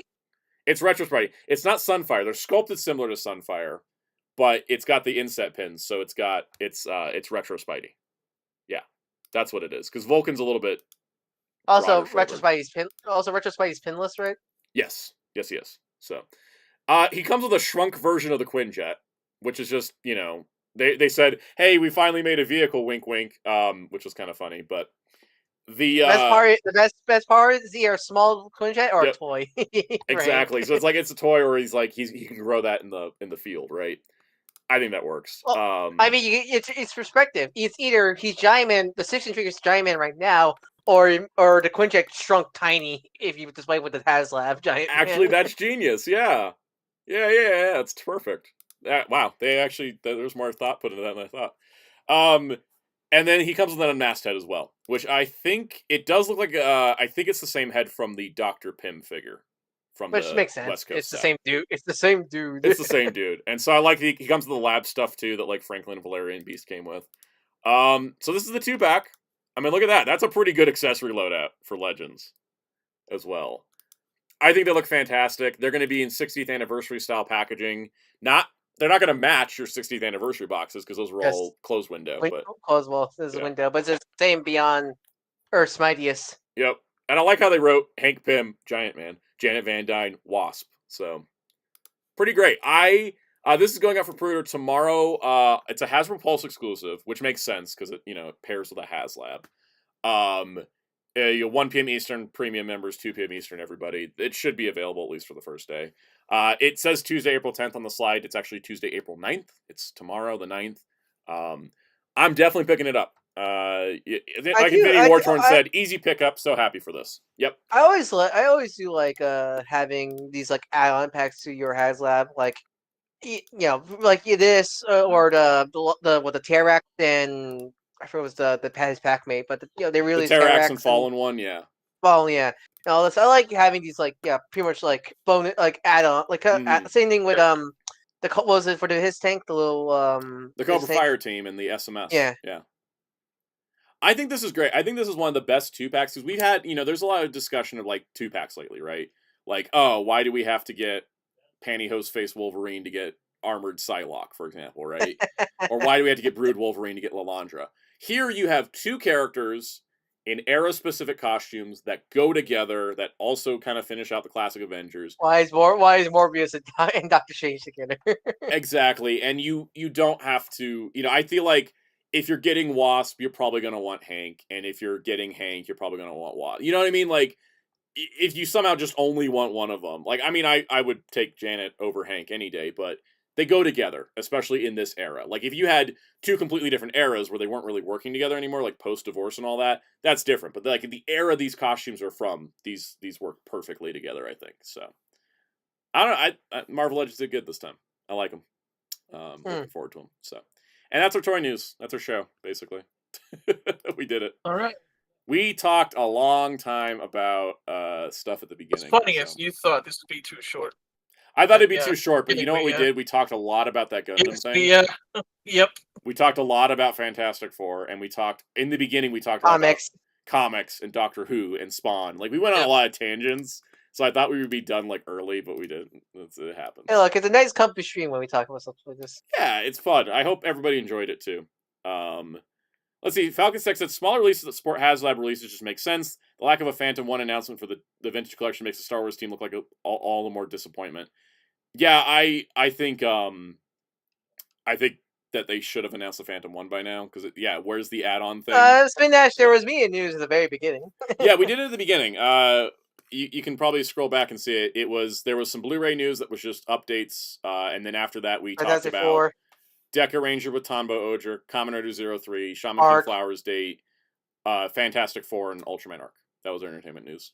And the Gundam 45th. That was actually more of the show, was entertainment news than but physical media news, it was just a few updates. There wasn't anything major. As this J4 Jason says, if you could have any Mangekyo Sharingan ability, which one would you have? Am I allowed to not have one? Because that's like the worst abilities. Yeah, they always make it sound good, but it's not. I'm like, the powers may be good, but the things I have to do to get them, like... Kill your friend and then rip out your own eyeball or something. I don't know. Yeah. All the Naruto ninjutsus, which one would you personally have? Then Shadow Clone for sure. I think Shadow Clone. I'd like to get more things done in a day. Exactly. Do you guys know how many videos a week you would get if I had Shadow Clones? Yeah, exactly. Yeah, but then they will revolt against you. Probably. That's what you feeling. I mean, like, that happens to Multiple Man all the time. He's like, oh crap, I forgot to absorb that one, and he became evil.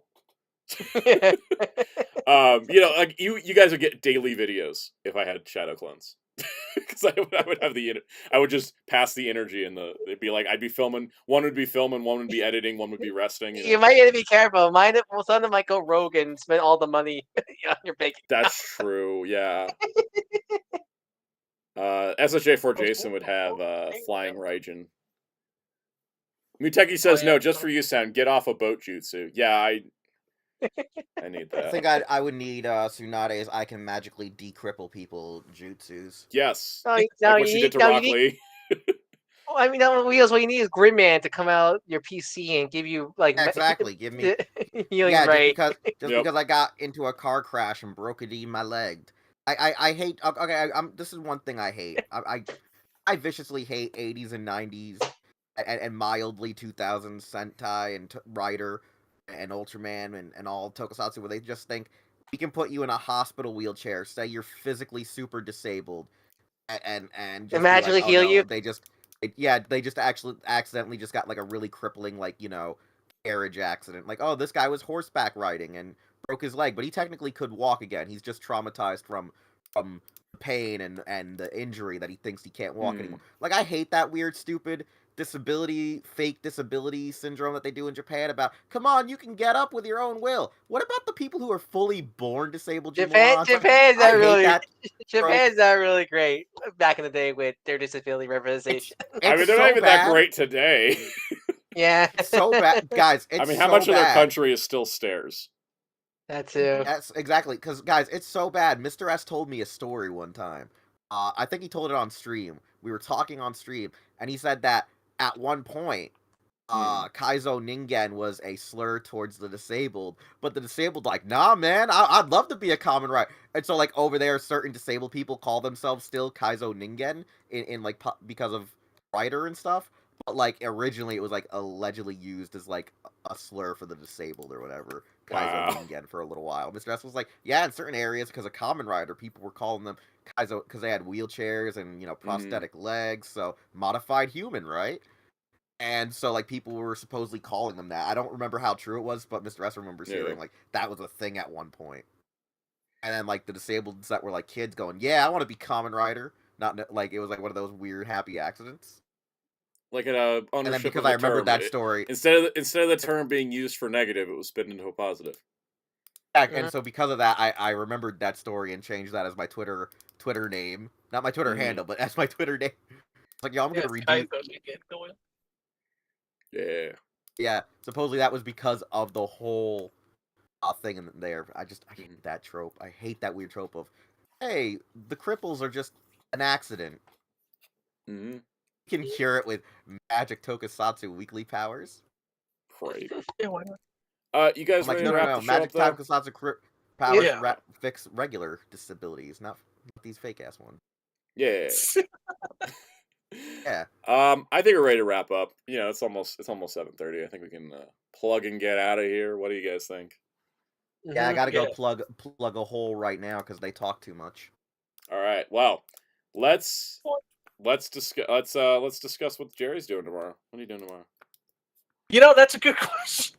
I don't know yet. I still have it re-up plus, which I can. I don't know why. I'm All I probably imagine gonna do it at the end of the month. I don't know why Cast. As soon as you say that, all I can think is the Simpsons clip of the monkey in the head, the monkey with the symbols in the head for you. It's something, and it is probably going to be fighting. It's okay. It's definitely going to be a retro game where against all you got to do is show up. Yes. If House is not playing a fighting game on Tuesday, then you know he's been replaced by a clone. I mean, even if it's not a fighting game, he's not playing a retro game. Like if you suddenly see like Fortnite streams, then you know Couch. Yeah, then you know. Yeah, exactly. It's not a fight. It's gonna be a retro game. It's not a retro game. Then you said Fortnite. Yeah. Unless I want to show off randomly some other game, Kakarot or something. I don't know. Let's Dragon Ball. That's although I'd have to reinstall Kakarot.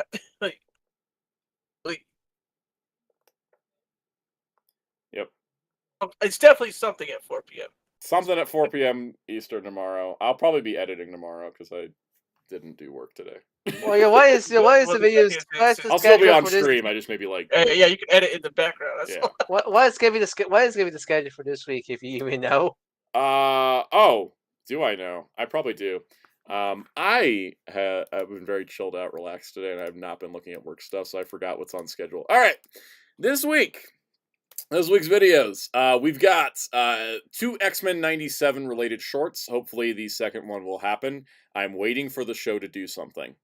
So that's all you're going to get to know for now. But I will be doing a short on X-Men 97 Wave 2 probably tomorrow. I haven't filmed it yet. I'm probably just going to go knock that out after the stream's done. Oh yeah, Psychos was like, "Are you gonna review those other Ryuki figures?" Let me just do a quick poll while I talk. Should I finish Ryuki Soto reviews? Because I don't know. It's been so long and I haven't finished building them because I screwed up the stickers on Tigers so badly that I don't want to go back to them. Don't look at my shame. It's so bad. I messed them up because they tore. It's one sticker for all the blue lines in his chest. Anyways, on that, you guys can vote. This week I'm gonna do. Oh yeah, you know what? I'm changing my schedule right now because I realize how long one of these videos is gonna take to make and how long the other one isn't. Wednesday's video should be. It's not. That's probably what I'm editing tomorrow. Figurized standard amplified metal Greymon. Oh, nice. I've been looking for. I haven't seen any reviews on that yet. So yeah, I'm so happy with that kit. I want to show it off. I want to talk about it. I like reviewing the Digimon kits because a lot of the reviews I see for the Digimon kits are by model kit people that aren't Digimon people, and I'm Digimon people, so. Or not in English. Or not in English, yeah. A lot of the English reviews I'll see from people that have like a passing knowledge of Digimon, but not like, me level of Digimon. Right? What's the ultimate? Yeah. And then Friday's video is going to be about the most traumatic collecting experience of my life. Oh, is that about Amiibo? Because you need that thumbnail. All right, need to get work on that thumbnail then, because I have. I filmed it. If you got thoughts for the thumbnail, go ahead and knock it out. I filmed it. I was going to do another video this Friday, but I'm realizing that's going to take longer to make than I have time for. So, it is going to be Amiibo War Stories on Friday, I think. Yeah. Decided right now. I had two high production videos, and that's one of them. But I filmed that one on Friday, so I'm thinking that probably should be this Friday's because I haven't filmed the other one yet. I wrote it, just haven't filmed it. There'll be cool stuff next week too. I'm just working through it. I'm starting to get into that 3D chess level of like pre-planning videos ahead of time, and I'm working on multiples at the same time. So that's that. Also. I may have mentioned these as possible reviews in the past. I have the Ultra Replica 20th Anniversary Evolt Thruster and the Mabius Brace. I want to do YouTube shorts on these because they have so many sounds. The amount of time that I would put into doing reviews for these is not going to be worth it based on the view counts on my Ultraman roleplays. So I'm just going to do shorts, like highlighting my favorite features on them. Because this Mabius one has a 22-page instruction manual, and the Nexus one has a 24-page manual. It is a little too much. It's going to take me like 4 or 5 hours to film each of them to get all the voice clips and everything, and I don't think the viewership's going to be there. So I'd rather not go through all of that. Yeah, Psycho says, I'm still recovering from the Orb Ring. I did it with Orb because the Orb view counts were there. But anything that's not Orb has not materialized in the same way, so I don't want to take the risk of spending that many hours filming and editing and then just go out there and not get as many views. But I will do them as YouTube shorts. And for some reason, the YouTube shorts blow up. Like, and I'm like, maybe I will do a full video. I hope that doesn't disvalue any Ultraman. Because there is an audience for Ultraman. There is an audience for Ultraman, but I think with the roleplay stuff, and this is me being frank about this, with the SP license, I can talk about this and I know exactly what every sound is, pretty much, right? With the Mabius Brace, it has 3 modes, and I can't figure out what's the difference, And a lot of the transformation sounds sound similar, and a lot of the voice clips are done without light, so I have to, like, move the thing around constantly while it's talking. It's more difficult because, people are like, oh, why doesn't the Ultraman Arc thing, like, shout its name? There's no transformation like voice lines, right? In that, there's like 4 modes for the. No, there's 7 modes in the Evolt Thruster for different users and stuff, and it's a lot to take in. And Muteki says maybe because the Japanese reviews did all the sounds already. Yeah, that's kind of what it is. And with Mabius, I can't explain to the audience how to use it properly, and that's kind of my main point in making those videos. Because I don't quite comprehend it myself, but I think I'll do a couple shorts on them. Well, just rewatching the show. Well, just rewatching the show. Yeah, and even because I watched the whole show and I was like, I can't quite figure out what's the difference between the modes. I don't know which sound is Burning Brave and which sound is normal Mabius, because they're very similar. So that's the reason I'm not going to do those.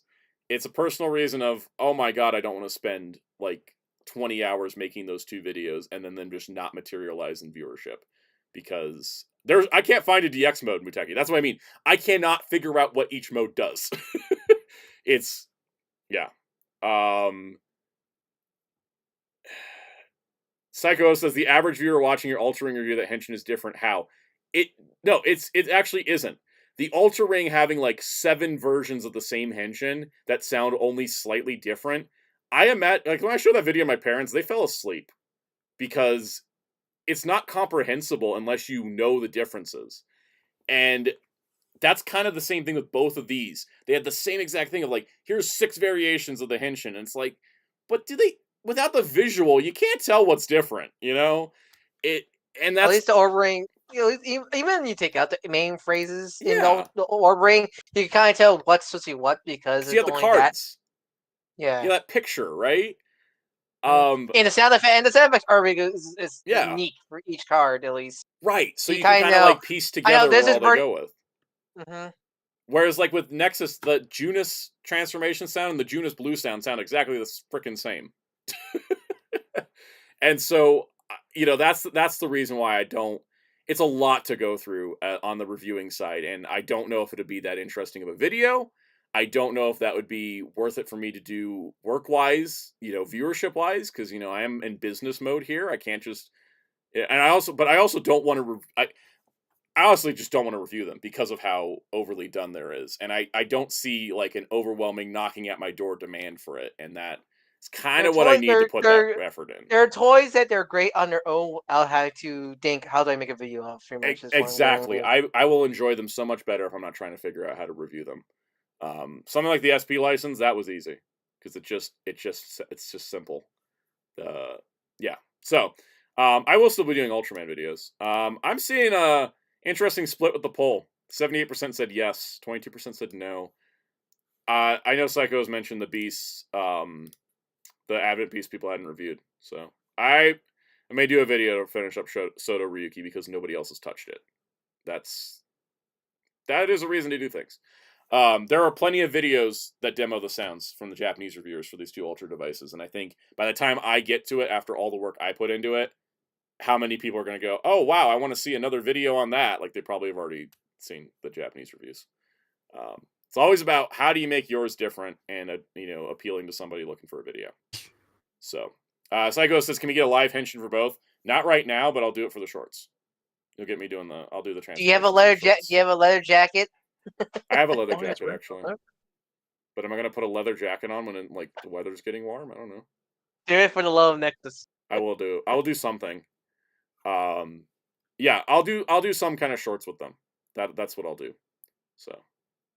Anyways, follow me at Dark Sleep on YouTube and Twitter. The Archivage is like the ones you see this very channel, and probably this Friday's thumbnail. I'm probably gonna have to work on that later. Yep. If you want a commission from me, feel to DM me on either Twitter or on Sound Discord Protocol. Please note, if you join the Sound Discord, please read the rules. Please read the rules. There was a few different incidents of the last week and a half or so where we had rule violations and borderline rule violations, and please read the rules and please keep the rules mindful because me and my team of mods are monitoring. AKA me, Cows and Wheels. AKA we pipe up and say something you're doing wrong. You better listen to me, Cows. Everybody in the voice chat here. Yeah, me. So it's Ryan. It's Wheels. It's Jerry, and it's Hellfire, and it's me, Soundout, who I keep an eye on it as well. But I set those 4 as mods so that they can monitor things when I'm not looking at it. So please be mindful of that in the Discord. I much appreciate all that. So, but join our Discord. It's fun. We have a good time. It's not a drama fest usually, but there has been some heated discussions that are starting to borderline on are on the borderline of rule breaking. So just keep that in mind. I like how you say borderline. So yeah, what was that about borderline, Jerry? No, you say it so much, and me having it. It's just I got you. I know. I was thinking about that. I was like, I don't know any other better word though. So that's the rules. They're there for a reason because we are a community server and we want to keep the community fun and healthy and not we don't want it to become like a hot The spot Waffle for House. The Waffle House. a Waffle House. The Waffle House. A Waffle House, yeah. And for the non-Americans, Irish pub.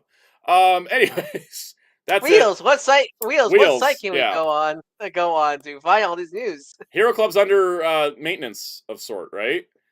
Yeah, we're under maintenance. We're dealing with that. I'm having to How to fight your talk with rivals at our WrestleMania? peoples, Yeah, figure out I how was to telling get them the about site that story. under maintenance. Mm-hmm. Right now we have a minor issue that's getting me a little annoyed right now. But yeah, no, we have Hero Club. You can check us out at hero-club.com. If you want to help support us with the upgrades, go to our Patreon, become a member. The money will go to that, and it'll go to us getting more interview guests because we don't have the money to keep paying, at least 2 people a year or 1 person a year just to do a written interview that people will look at maybe 2 or 3 times and weirdly try to quote tweet and steal our quotes on Twitter from our interview, because that's happened a couple of times for I their own love it. clout. Yep. Well, there's a link to the Patreon. You guys have already subscribed if you're in the chat, but if you haven't, hit the subscribe button, notification bell, so you can keep up with future videos. I appreciate everybody for being here in the chat. Hope you enjoyed the stream. I know we had like a lot of tangents today, but that's just kind of how things go. Sometimes we just tangent off. But stay tuned for the videos this week. It will be, I think the Amiibo one, I filmed it. I'm pretty happy with how I filmed it. It's just a matter of putting it together, making it fun and free and stuff. It'll be a good time. And yeah, so see you guys next week with more news and more chats and more good times.